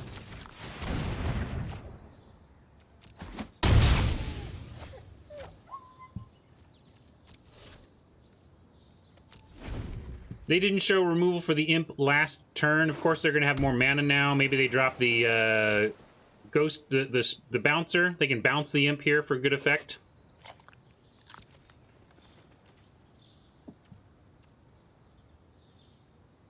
Couldn't hold up Grasp. Well, I guess I could have. Yeah, sorry. I let the auto tap get me there. I should have held up Grasp. You're right. I was thinking saving a second pump, but we should have held up Grasp. I mean, I wasn't thinking it. I think the auto tapper was thinking save a second pump. Oh, really? I manually tapped it? Auto tapper in the brain. I'm going to give myself... I don't think I was thinking of pump. I think I was just thinking... again, your default heuristics can get you, and my default heuristics for mana tapping is to leave up a variety, right? So I think I just did the leave up a variety mental shortcut, and it got me there. But we'll certainly play another... Well, not necessarily certainly, but certainly a swamp gives us darkness and imp activation. But with this situation, we can start with a cur attack. I'm thinking we're going to go augur, leaving up swamp is our likely result here.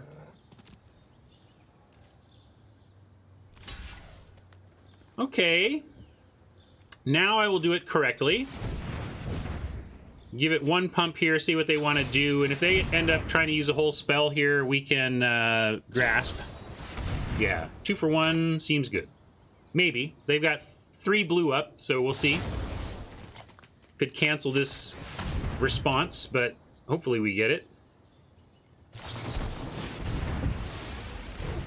Alright, that's a lot of stuff to happen, but ultimately not the worst result. So now I get to drop the swamp. We still get to hold back the Larcenist, and I like our hand pretty well here.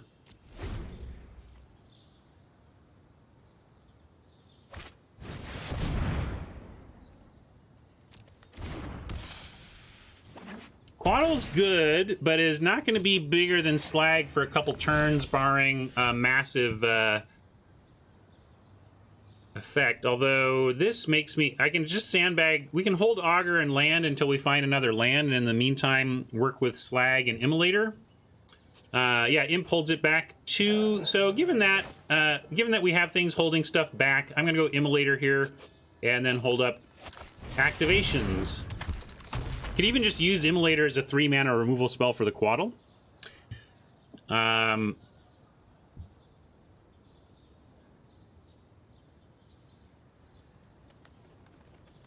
There's a good argument for that here. Then we still have the Imp on Larcenist.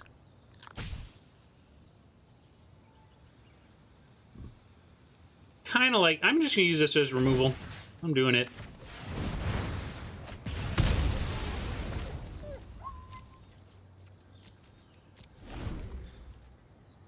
Things could go wrong if we let him untap and protect this thing. Just kill it, and we should be in a good spot.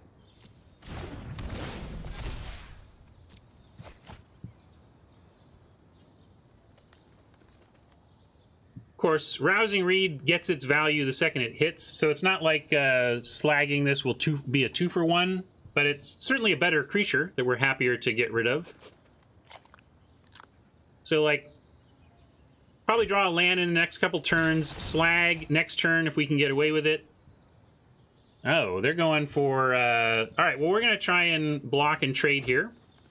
And if they've got a trick, it's no problem because it'll tap them out and it'll let us resolve the slag.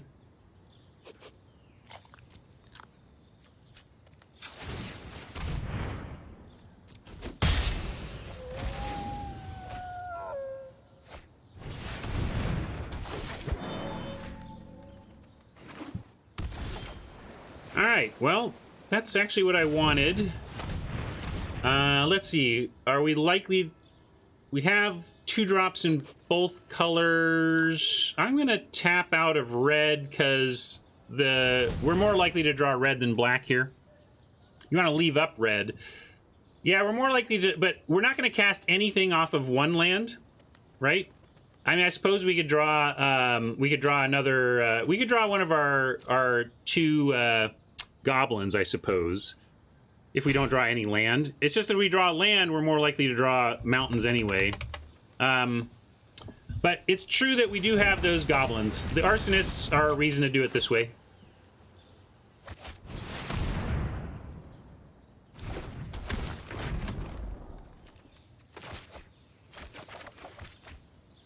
Didn't matter. Yeah, I guess I'll threaten multiple colors and throw in a little full control bluff here.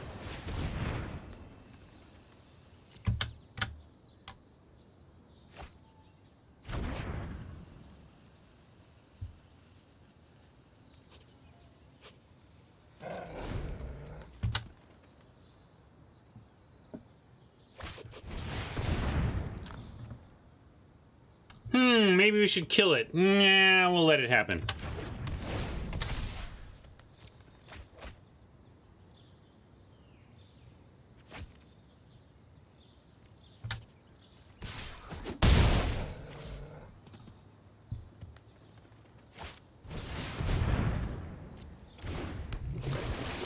Cruising through their library. Reading. Apparently a lot of rousing reading. Alright, no more land. Deck, give us some action. Or land. Another thing you could do is land. I'm gonna slag it and set our auger up to be...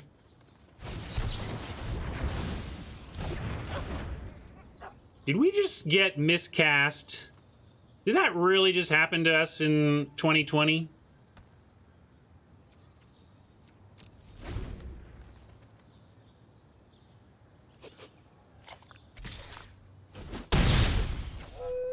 I mean, it's not even a hard counter for instants or sorceries. My goodness. Well, the race is on. Not much else to do. And I'm gonna... Well, I can hold the land. No, if we find the land, we might just want all this pump. I'm not gonna pretend anything else is going on here.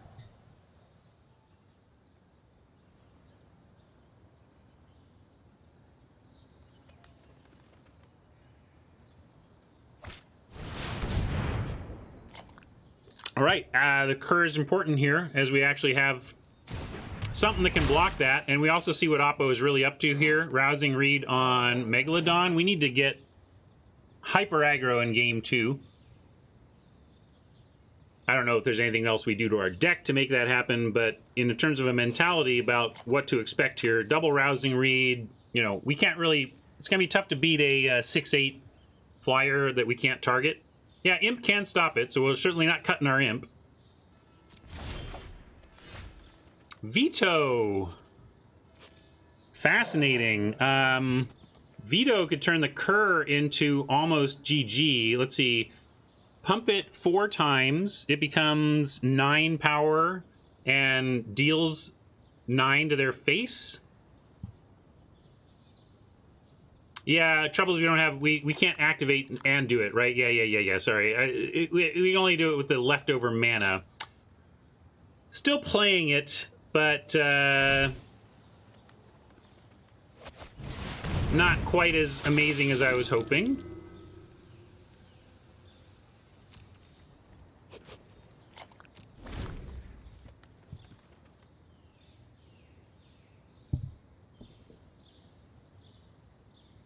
And we do set ourselves up to be attacked by the Megalodon here. And if Oppo has more pump, I don't know, could we be dead? 3, 4, 5, 6, 7, 8, 9, 10, 11, 12, 13, 14. Not realistically. Getting 6 more off of this attack doesn't seem like it's common or uncommon. Maybe there's something rare that does that I'm not thinking of.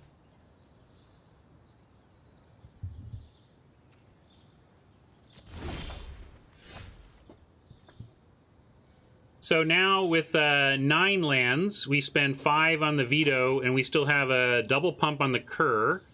That would make it a 5/2. I'm going to keep playing lands because of the geyser and the veto.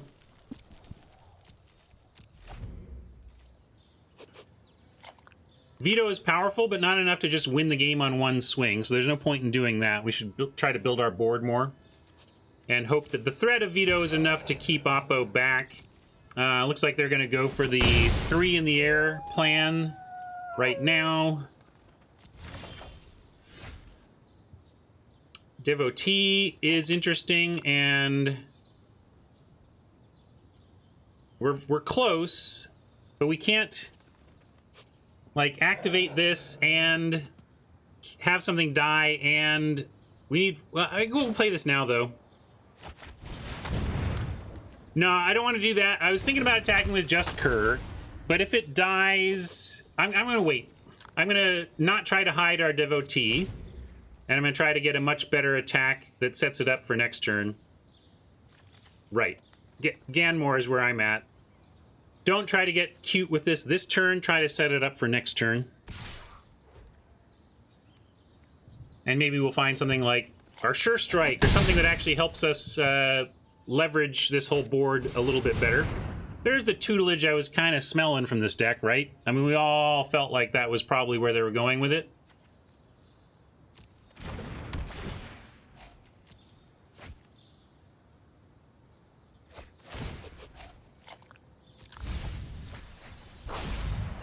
And, of course, we lose spells.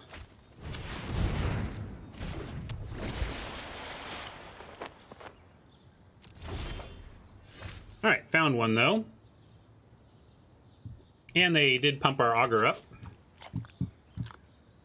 So, now, 9 mana. We can spend 5 on the pump, giving us 4 left over. We want 2 for a possible devotee zombie making, leaving us a cur pump, or we can send in the cur and maybe not even use veto and just do a devotee play here. And they might put larcenist, 2 larcenists in front of the cur. That would be okay. So I'm going to send in the cur alone here. Lots of things we can do with this incoming cur.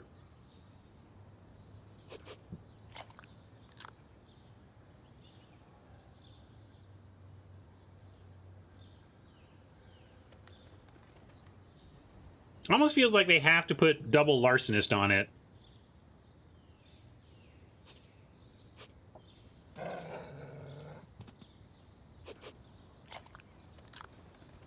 But if they do, we can pump twice and then pump veto and get everything. Or we can pump once and get one of the larcenists and a 2/2. Okay. I think we have to get this big enough to just try and take out the Megalodon. They could have a +4/+4 and wreck us here.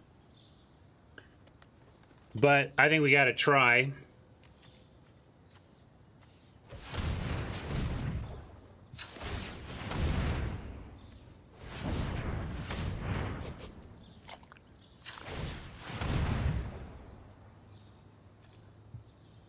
So veto is no longer an option, but trading for the Megalodon and then making a devotee token is pretty fine.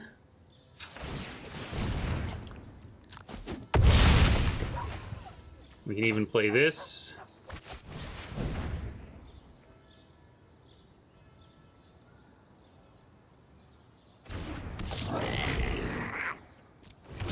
Right now we're closer to death on Visionary than Tutelage, but if Veto lives, we may have the alpha we're looking for next turn, or something close to it. 5, 6, 7, 8, 9, 10, 11, 12. But that damage is effectively doubled off of Veto, so they take 12, putting them at a virtual 5, meaning that if 5 damage get through in addition to the 12, just from the lifelink, we win. So depending on what their hand is, they may have to stay back. All right, that's why they gave up the first one.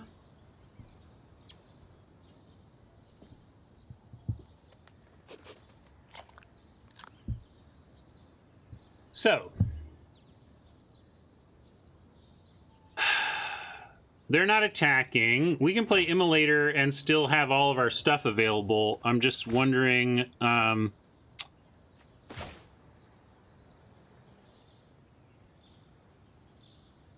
yeah.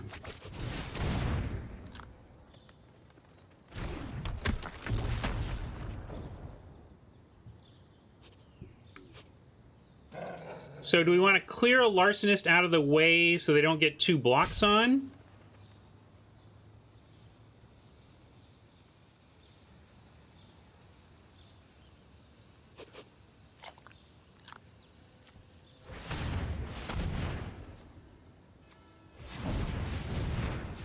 Doing this. And then,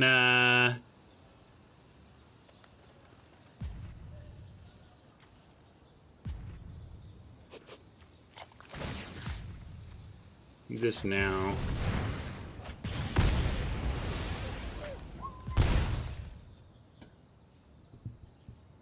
Now, if we attack...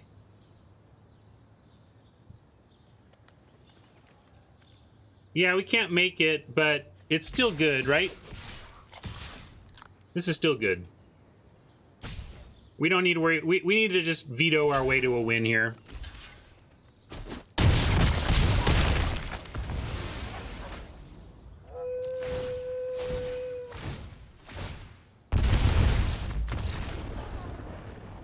All right.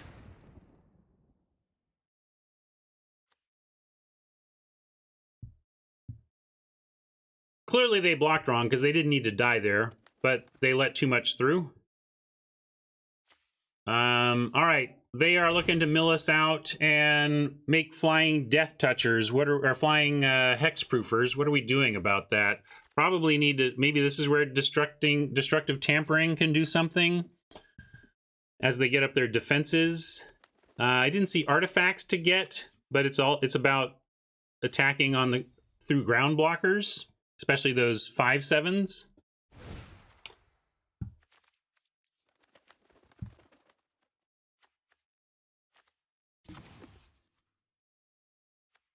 Maybe for an arsonist. What did the arsonist get? Arsonist blocks these. Larcenist is an interesting block. That's true, Mike, but I assume if they put flying on the 5/7, we're kind of dead. I'm just trying to worry about the blocking. I don't know. But certainly this just helps us, like, if our plan is to get them dead before they can do all their nonsense, then I like slipping this in. And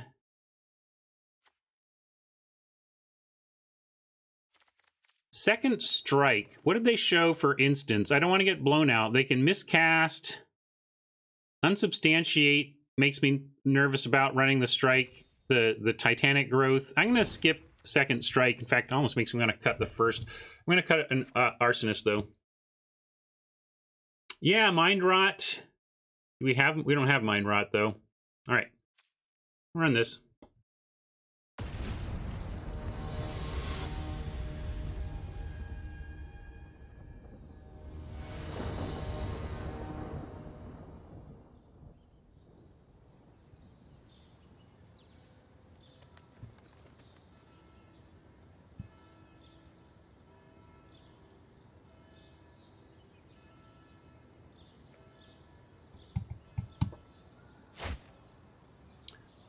Gotta ship this back. Yes, we have an arsonist, and we are on the draw, and we have a shock. I mean, boy, show me a mountain or a swamp on top, and maybe I keep this. We got a mulligan. No, I said mulligan, not show me the exact same hand. No. Mulligan, you show me a different hand. I don't think the system knows what a mulligan is. Arena... When I say mulligan, you give me a different hand. A different hand. Boy, do we have to keep this one? No.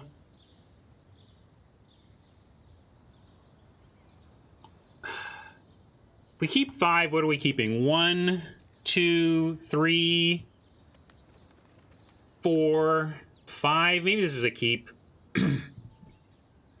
I don't know how you win on a mold of 4. I think we win on a mold of 5 by keeping this, getting lucky with the crash through, etc.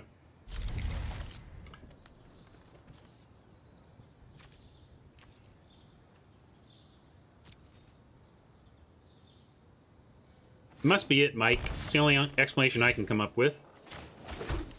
Obviously, we could hold a shock, but I'm going to crash through so we understand what our situation is. All right. I understand our situation. Do you?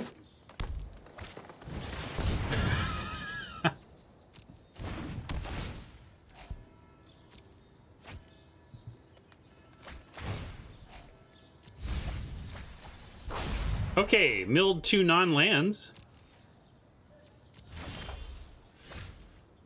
All right. If I had found a land there, I'd keep going, but I mean, they're not. I'm done. I didn't want to scoop too early, but I think that was a scoop spot. if for no other reason, then the game would have been pretty miserable to watch. That being said, I'm a little happier with our chances coming back on the play. I'm going to run it back, though. Come on, deck. Give us a nice hand. Let's punish the mill deck. Nobody likes tutelage. Everybody hates tutelage. Let's punish it.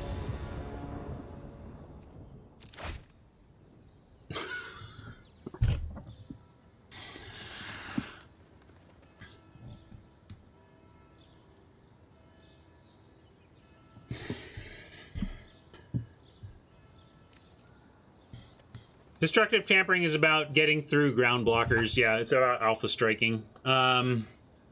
Holy moly, deck. Come on.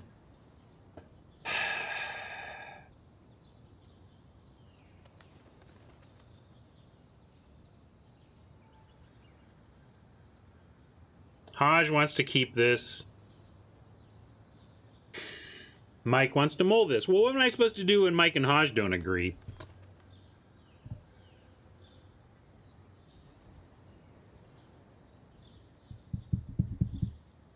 I'm going to keep...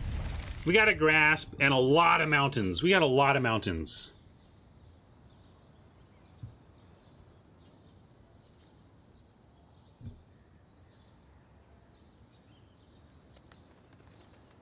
Boy, Hodge, it's you and me on the keep train. I guess Rob likes keep too. But pretty evenly split. 9 mountains and a fabled passage to boot. Which I don't think we've really drawn this event. Here, I'll pull what you think we should have done there. What would you have done?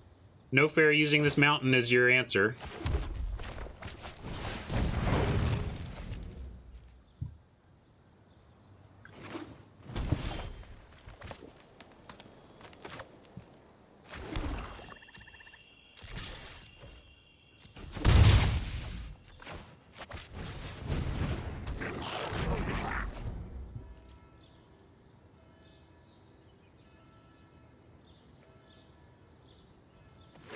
Don't do it. Well, actually, yeah, tutelage here is interesting. I mean, it means we don't get to use our Grasp of Darkness, but at least we've got some aggro going. Maybe it's good enough, but our aggro isn't quite as... well, I didn't want to pump Cur. I wanted to hold up Grasp, but maybe I should have pumped. Nice. That time we got a gift mill. We certainly didn't want those. And then we get that to boot. All right. Nice. It's an instant. But they are playing blue, so I'm just going to cast it. Nothing we have cares about it in terms of this, but you want to hold everything up? I kind of want to play this before they get their stupid counter instant or whatever. I'm just going to play while shields are down. All right, that was a little less friendly. We liked those. Target acquired. All right, nice, nice. This is going to be a very solid turn, all things considered. We even have the mana to pay for it if they have the counter spell here.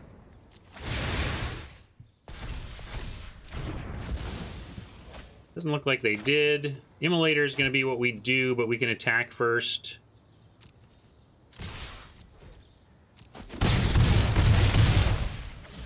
Could have shocked the face for a little extra damage, but we'll do that next turn. Save it for now. Yeah, it also, saving it triggers the Immolator.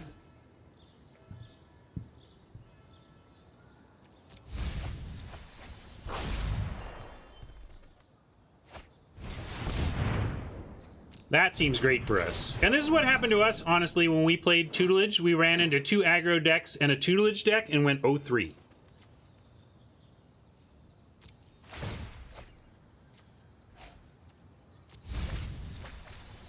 You didn't like waiting on the prowess, Mike? Because, like, we get Immolator prowess on the wait.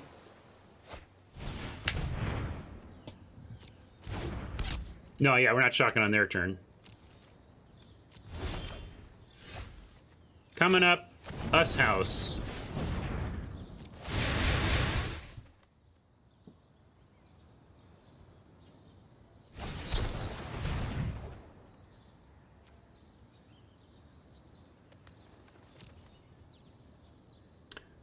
Yeah, we don't even need to play. We just have the tampering.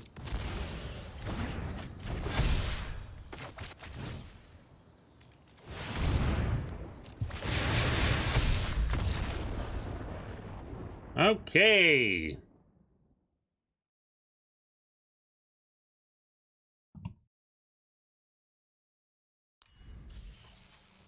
That was a win either way. We could have paid in one or tampered in one, but all good.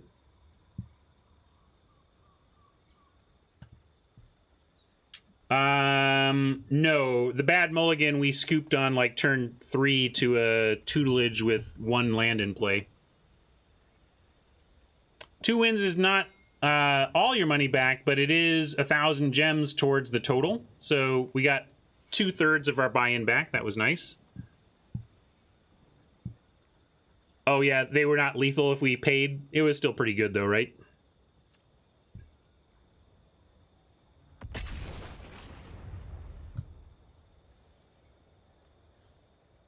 What's the 80 from? Did I rare draft or something? I can't remember.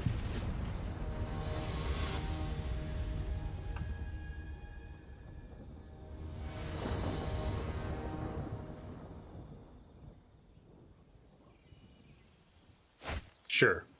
Pack gold. This does not have the 2-drops we would like to see. We do have 2 draws to find something to play on 2, and having veto and the grasp isn't castable yet, but this is good enough to keep, is what I'm saying. Especially with a mix of lands here.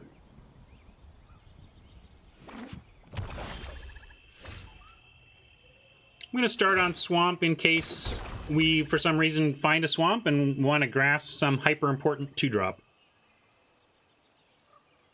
Did not. Too busy this weekend to catch Hamilton. It's been interesting to see Hamilton kind of experience not a Me Too, but a lot of cultural pushback on Hamilton as a piece of art right now because of what it may have failed to cover about the people involved. But I don't know. I retweeted a take on it that's like, I mean, it can be both. You can say that Hamilton's an amazing piece of art that deserves praise and deserves to exist, and you can also say, here's the real, here's the other stuff about these dudes that would have been good to share or whatever. So I'm of mixed opinions there. Here we could shock the Wingmare, and our only other option would be to like drop veto. I like shock. Yeah, we can offer trade first. You like just playing the veto out now? I was kind of hoping to sandbag it and get him to use removal on some other stuff first.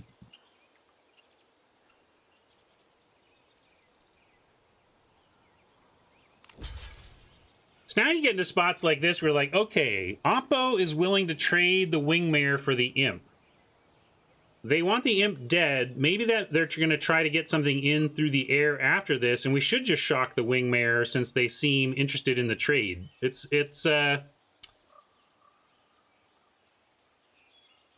okay. Trading 1 for 2? What do you mean?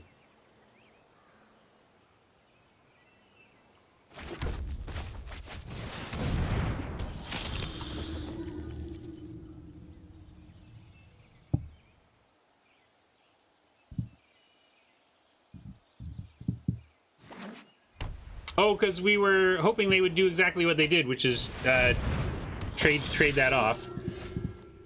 We're not going to mess around. I don't think there's anything that saves veto for 1.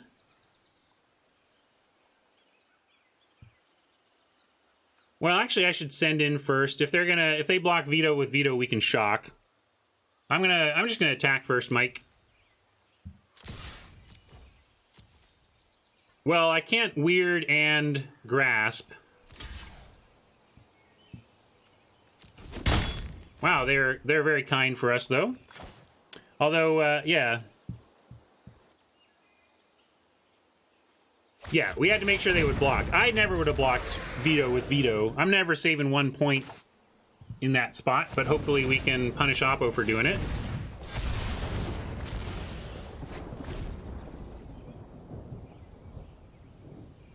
Everything in our hand makes the weird bigger. That's nice. We put them on must kill the veto in a lot of ways here. Oh yeah, update record. Thank you. Hey, look, it's Dub. I said we were going to wait until this thing beat me, right? What do you think of Dub, Ryan? Is Dub good in this format? Everybody loves Dub. This is a Dub format, Ryan. Dub, dub, dub, dub, dub. I want a dub. You gonna dub? You want some dub? I like dub. You gonna dub? You gonna dub?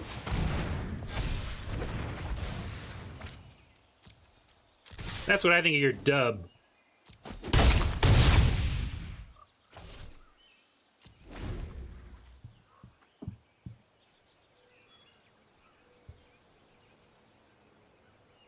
That being said, that was just one spot for Dub. Dub is in a 2-0 deck here and clearly is doing some things in the format, but it is still a swingy card.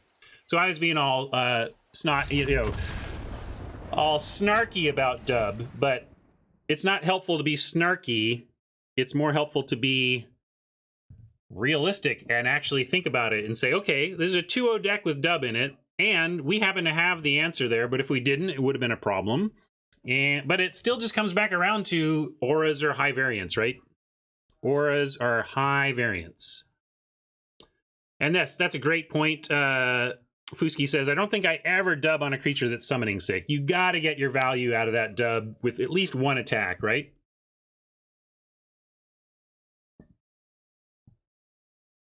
Ranger Alpha with the succinct TLDR. Dub is better than usual, but it's still an aura. Take that to the bank. Black-white, life gain-ish. Veto is the big thing over there.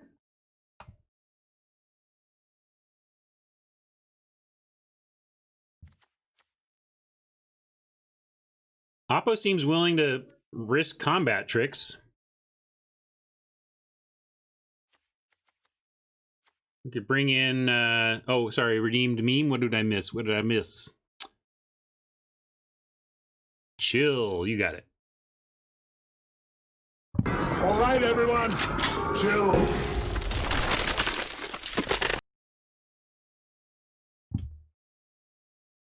Yeah, that makes some sense. Getting our cyclers out of there. Oppo's willing to block. Let's put some sure strikes in their face. Part of our justification for 16 land and 5 drops was that we had 2 cyclers, so we're being a little bit greedy. We are gonna be on the draw as well.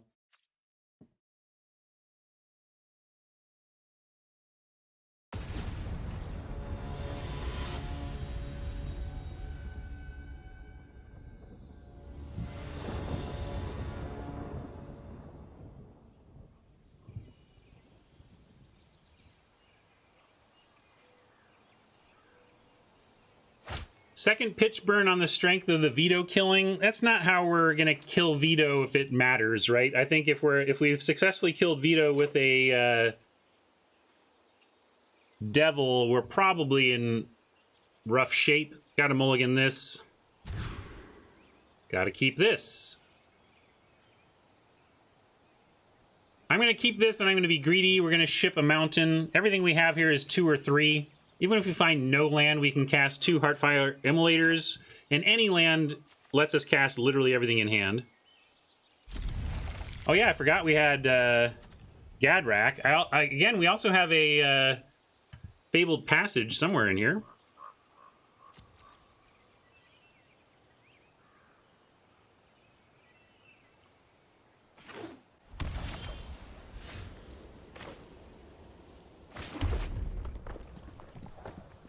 One of our bombs here showing up. He's no good yet, but hopefully we can make use of veto before this event is over. Before this game is over. And Immolator is a little scarier than a Magmut, but a Magmut can get some damage through in ways the Immolator can't through a Pegasus, but I don't think they're going to block Immolator. Immolator, threat of prowess is real. I could become a 3/3 is something that Oppo has to think about when Immolators are out. Hello, doggy.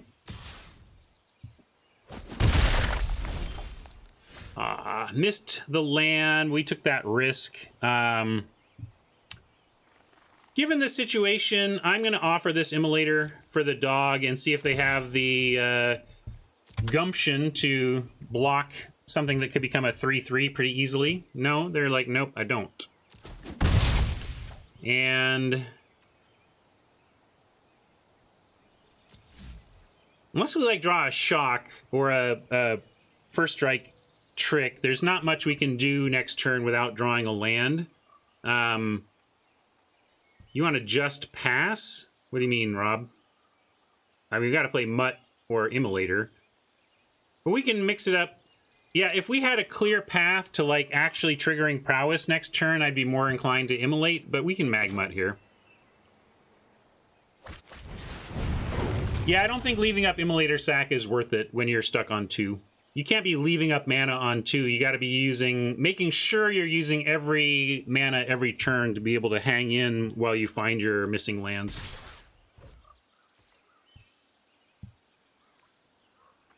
And is Oppo missing lands? And do we care about this? What do we want to... Let's see, they could have... I'm kind of fine with Magmut on dog and trade for trick or hand.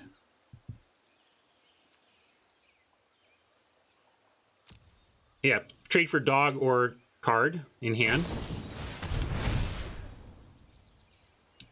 It's our least favorite trade, feat, because it leaves the dog bigger than it was before, but we did trade a feat for a kind of whatever creature. And we can play another Immolator here and threaten to double. Oppo is stuck on 2 as well. Let's see what they want to do about this.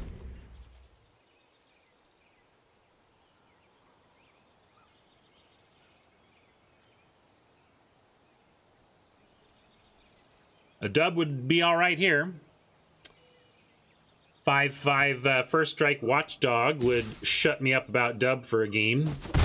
But I mean, we're just unprepared for it, and I owned that about it last game, that it's still swingy, still can do stuff. Funny game. Both of us stuck on 2.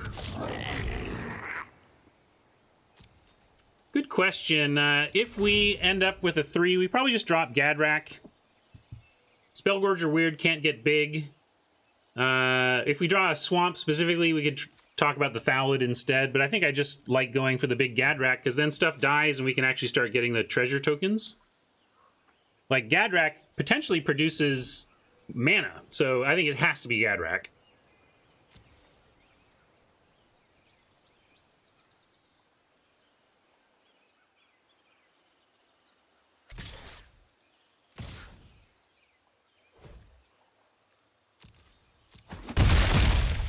We're going to bust out of our lands first, though. Here we go. Land off the top for us. No land for Oppo for the rest of the game.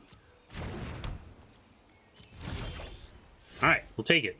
And I am going to follow through on the Gadrak play. I mean, the only other realistic option was Deathbloom, and we didn't even draw a swamp, so there you go. No attacks either.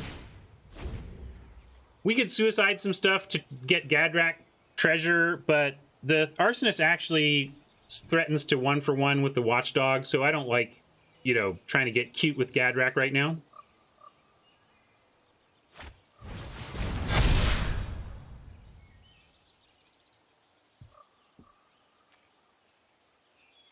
I do get the Beastie Boys in my head, though, and maybe I need to make a Beastie Boys meme.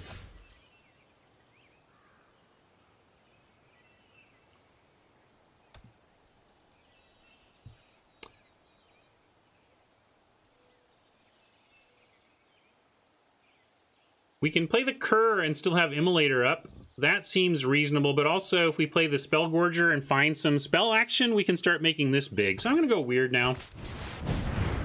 Oppo's still stuck on land. We're still stuck not attacking. Might like the Cur, probably for the reasons I was giving it in consideration. But I do like if we draw a Shock, although Shock is just bad here. A Sure Strike would be a reason that I'm really happy that we played the Weird, for example.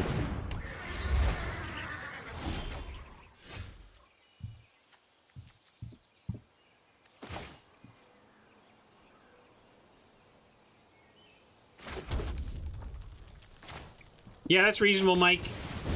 We each had our reasons for considering what we could draw that would make the other good. Obviously, more lands in the deck than spells for the Weird, but getting the Weird going would have been really nice if it had come up. And now we can sit on the Cur play for next turn. Really would like to get something dead while Gadrak is still out, though. 1 black, and we could at least get like a Thallid down.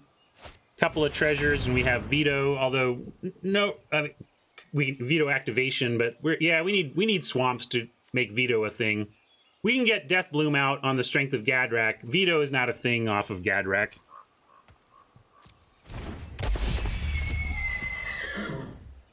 Flying Dogs.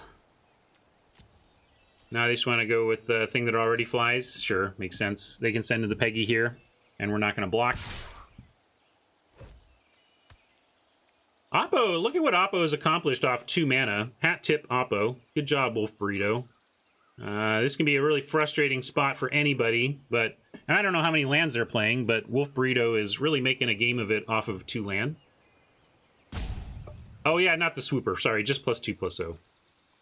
I was conflating Swooper and Charger.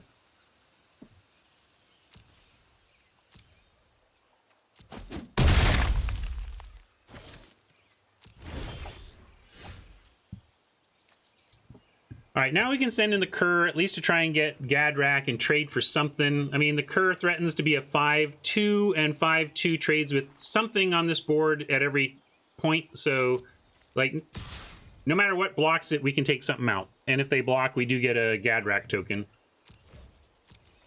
If they don't block, pump once, play Arsonist, pass.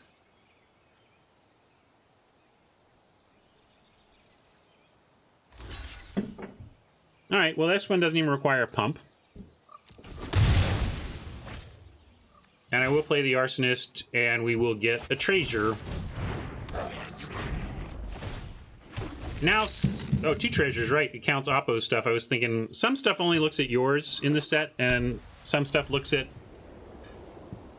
your opponent's stuff dying too. So a little non-reading confusion there.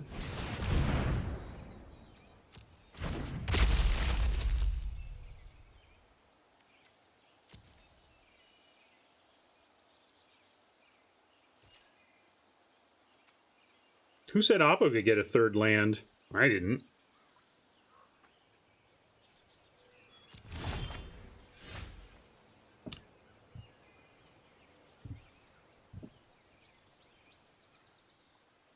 Yeah, it's a good point. We can send Arsonist and kill anything with Immolator. And then all of that death leads to enough treasure so that Gadrak could become a threat in the air. I like Mike's idea. It is a quasi 2-for-1 to do this, to be able to offer Arsonist plus Immolator to kill something. But the benefit is real. We get enough treasure to do everything we want, and specifically to have Gadrak attack. If they block with the battlements, we'll kill the battlements. And then we don't even need to lose an Arsonist to do so.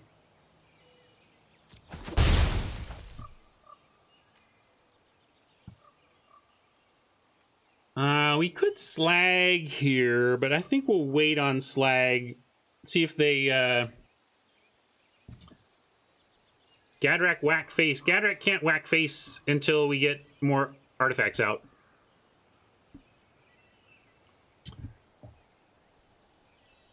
And... yeah, I'm trying to figure out which one. Imp threatens some blocks. Can do that. I could also play the Thallid right now, but then the Imp doesn't have a threatened to death touch.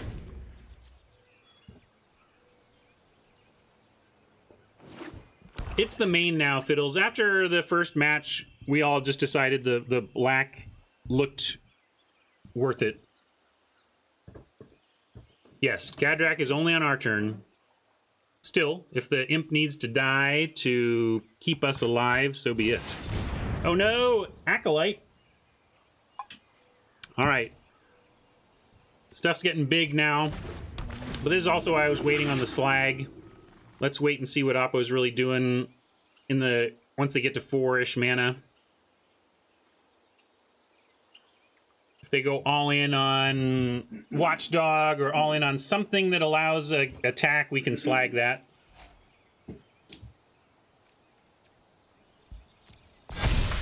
Big flyers.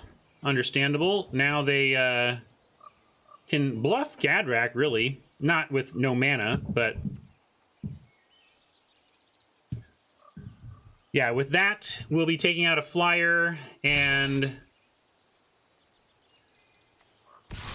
okay, they're sending in... oh yeah, because at 4/5, the battlements actually lets them trade. But yeah, we'd happily trade Imp off for one of those if they want to send in.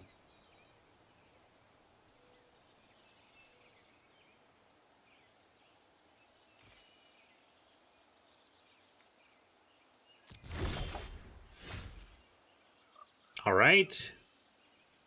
Awkward Geyser, being awkward as always. We can slag the Pegasus, and we'll get a replacement token. Yeah, we could Geyser the battlement, but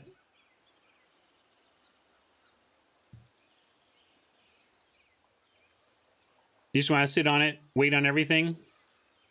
I'm fine with wait. I don't think they forgot the battlement. I think they didn't want to do it with mana open. And they just saw the Imp. They knew that they can't, like, battlement doesn't matter. Imp says, we kill a Peggy. So now, with Vryn Wingmare, if we're gonna get, if we want to kill the battlements, then we've got to do it, we've got to fire this off now. And we could also just fire this off on the Wingmare itself for 4 mana and get it dead.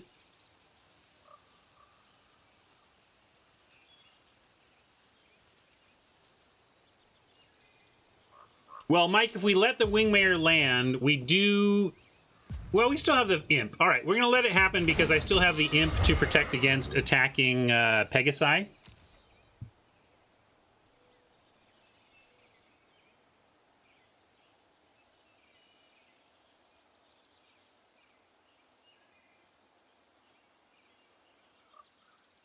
Yeah, next turn we get Arsonist attacks that are easy peasy, and Immolator threatens. You know, we sack an Immolator to kill something, we get more Gadrak action from that. And anything we want to Geyser for 2, nah. Especially since it won't trigger our Gadrak. Here's land for us. Now,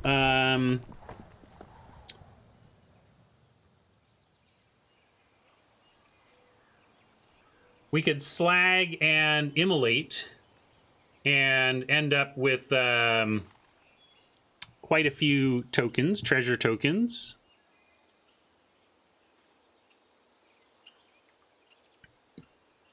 Yeah, I'm just trying to think if there's anything else we would want to attack with. But Mike's right. We can start with an Arsonist attack, see if they want to do anything. I think at this point they've learned they're just going to take 1 from Arsonists until the situation is a little more dire for them. 1 point at 17, no big deal.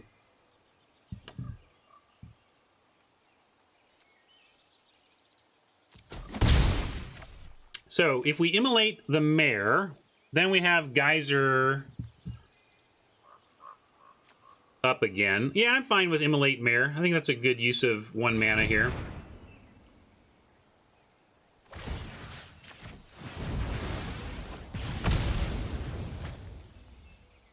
And we're going to get 2 token count, or 2 treasures now. at the end of the turn. So we could play out a Deathbloom Thallid and still have a decent geyser. Yeah, we could also just slag. Yeah, I'll slag. You're right. Let's just slag now. Them tapped nice and low.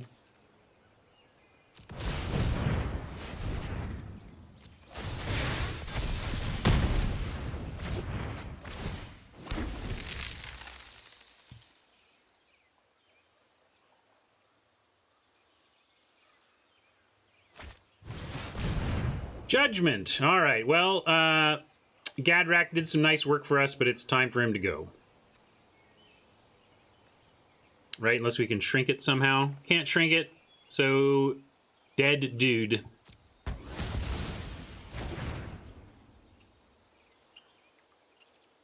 Yes, if we were desperate for 3 damage, we can pay 2 for a 0 mana geyser, inflate the immolator, and sack it for a 3rd. Hopefully we won't need to do that, but good to remember it is in our back pocket, as Mike points out. That seems like a terrible attack unless they've... Oh, yeah, sorry. The Battlements makes it not a terrible attack. Battlements makes it sensible. We could do the thing that was just spoken of, but I don't think we need to. I think we... Well, we could also just trade him for Pegasus, knowing that we have a geyser for their other big one. But yeah, I'm on take 2.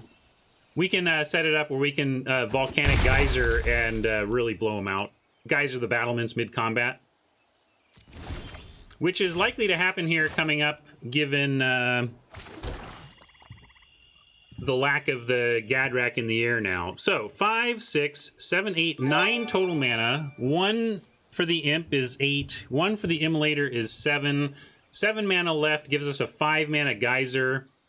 That's plenty for the Battlements, but we can't do these if we want to have 3 for the Battlements. So I like hold here and give them a chance to get frisky and try to blow them out with Geyser work. Yeah, and we can Geyser the 3/5 at end of their turn if they don't do anything, right? Is that... I think that's reasonable.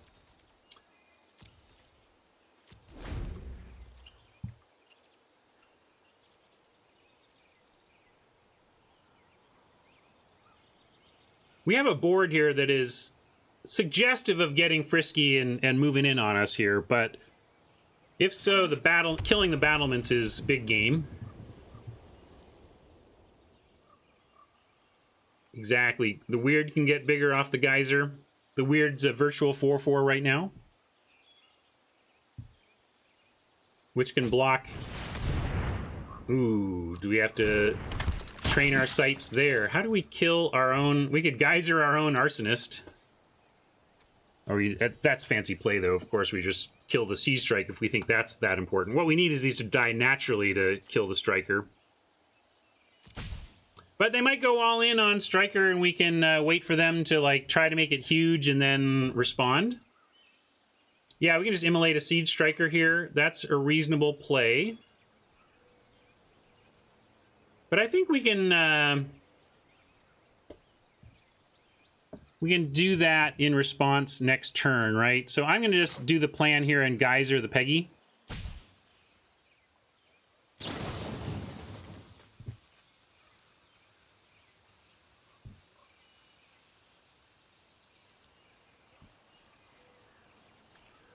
I can just block the Striker with the Arsonist, but at that point the Striker will be in a million.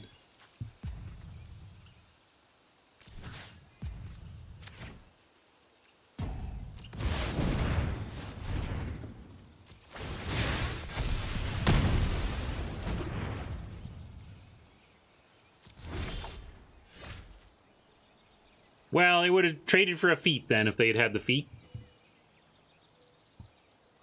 The Arsonist dies and pings a 7/7 Striker or whatever. I don't know what that does. Yeah, we had the wall play, I suppose, but I think this is good. Now we can set up Veto. Could even do Deathbloom Thallid and still have 1 Veto activation next turn. And it might be worth it.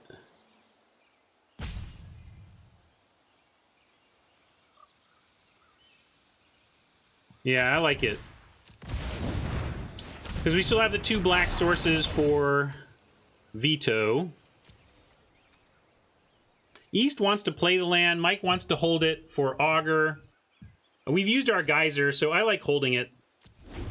Yeah, I could have gone in for Arsonist. They should be at 15 here. They never would have blocked. I just got distracted by the walls of armies here, but we had an easy 1-pointer.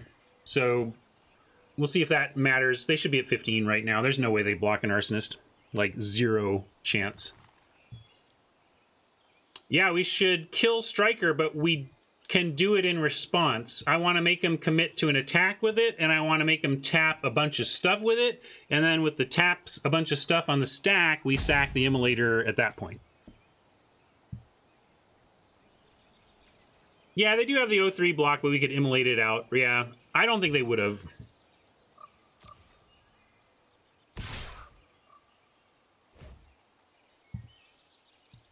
And I don't want to trade for the Imp either, because that would cost us our black that we're going to use to try and activate Veto. And Veto, depending on everything next turn, could represent 3, 4, 5, 6, 7, 8, 9, 10, 11, 12, plus like 13, 14. Like, we're close to lethal just on the strength of Veto's activation.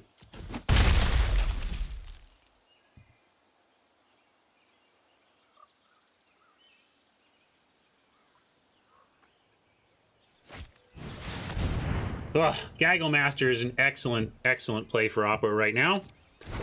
Who said Oppo was allowed to have 5 mana? I remember when they only had 2 and they were still doing great. Immolator is any target, I believe. No, creature or planeswalker, sorry. Arsonist and the Geyser were any target. Okay. A swamp is decent in that we now get to hold up a virtual swamp and still threaten Veto. And are we sending anything other than, I guess, Deathbloom, Thallid? Nah. I guess just the Arsonist. This changed everything. I was ready to go all in. You want to send the 4/4/2? What is the... Yeah, the 4/4... Well, this might get big enough to really do some big trades, though. Are you sure you want to send the 4/4, Mike? I mean, they are tapped out, so they have to... But they could just double block, like they throw Acolyte and Doggy. I guess we have Immolator, but I don't know. Yeah, the lifelink maybe matters enough here.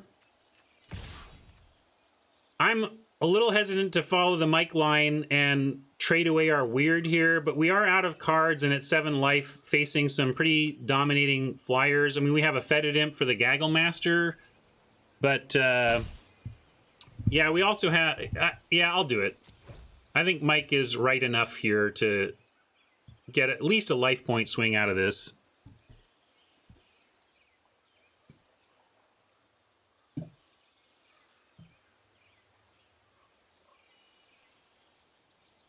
I mean, they can't block the Arsonist or the Striker is dead.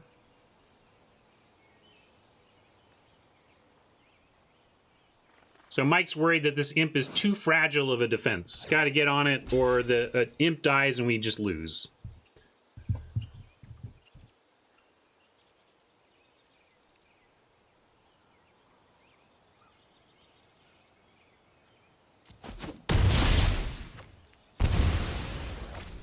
Oh shoot!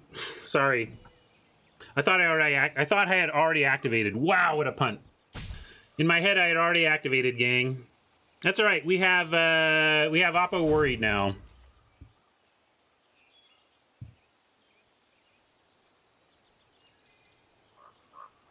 More reasons why Ryan's not a pro. I forget too many things. I forget too many things. I bet you do too. And like, that's one of the biggest reasons we're not pros. We just forget too many things compared to the pros.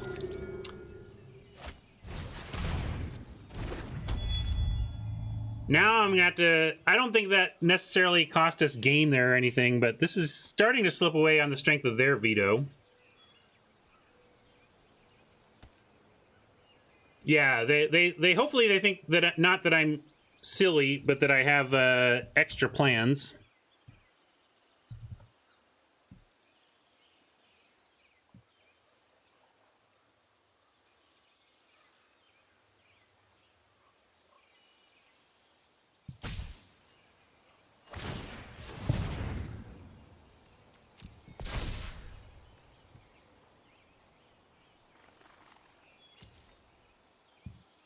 We kind of need an instant or a sorcery to pump the immolator so that we can take out their veto.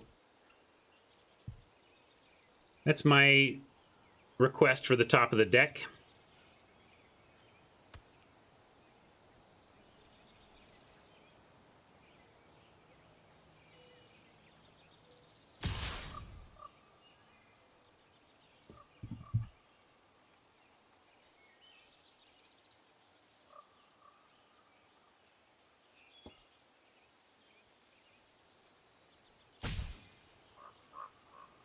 I mean, if we don't kill Veto next turn, we're dead. So that's really the plan here. And on that front, like, I mean, we could trade off Imp for this Pegasus. Then we just have a Gaggle Master we are extra threatened by.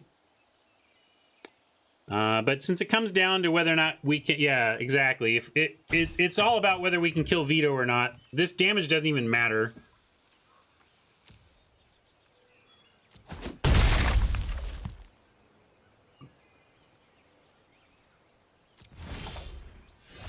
Sure Strike is going to let us get it done. Maybe even...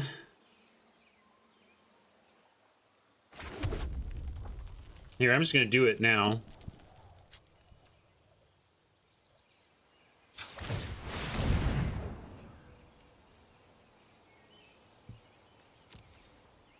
All we can do.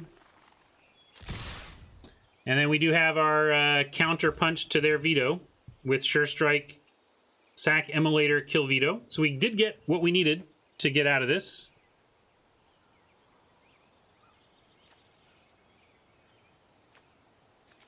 Wow, think of this punt. They should be at 19, 18, 17, 16, 15, 14. They should be at 14 right now and just be dead. So if we lose this match, it's just a straight up full-on match punt.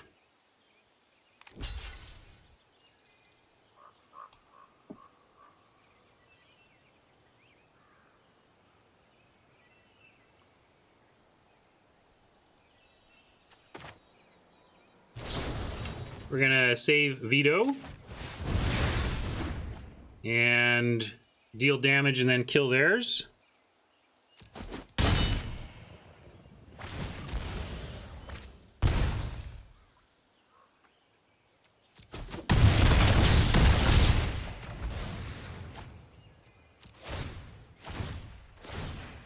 I should have done math, I guess. We might just have it, though. We still have it. Oh, no, wait, it's not... oh, wait, yeah, it's any damage, right? So we do this, and then they're dead. Kill Veto to kill them. Seems all right. All right. Woo! Massive punt. Not punished.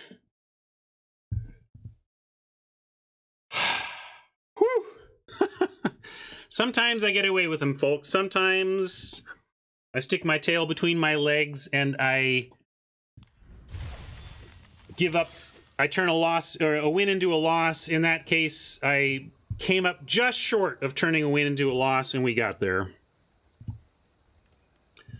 Nice place to 3-0-2. I needed that. I feel like I've been rough on this format, and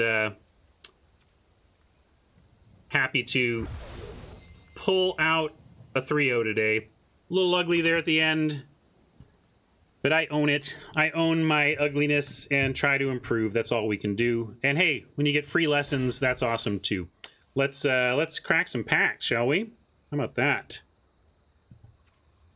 I think we got a lot on this account. Let's do a bunch of pack opening before we head out here.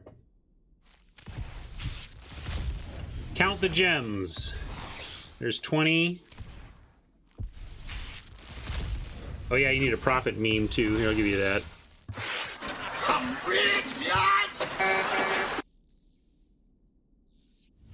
Another 20, so we got 40. 60.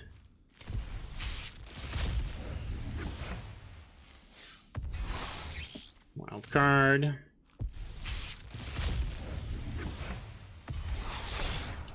80.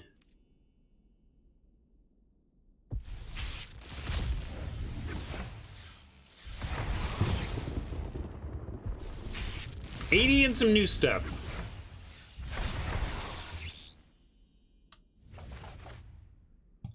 Right on. Yeah, we're done, Mensch. We're perfect timing. I try to wrap up at noon, and here we are, noon Seattle time. So just about the right spot for it. Let's say goodbye to our YouTube friends and say we'll see you tomorrow. Glad we could 3-0 a traditional. That was a lot of fun. Little shakier than it needed to be, but isn't it always around here? Let's just call it how I ratchet up the entertainment and tension. Yes, it's all intentional. Anyway, bye, YouTube. Thanks for hanging.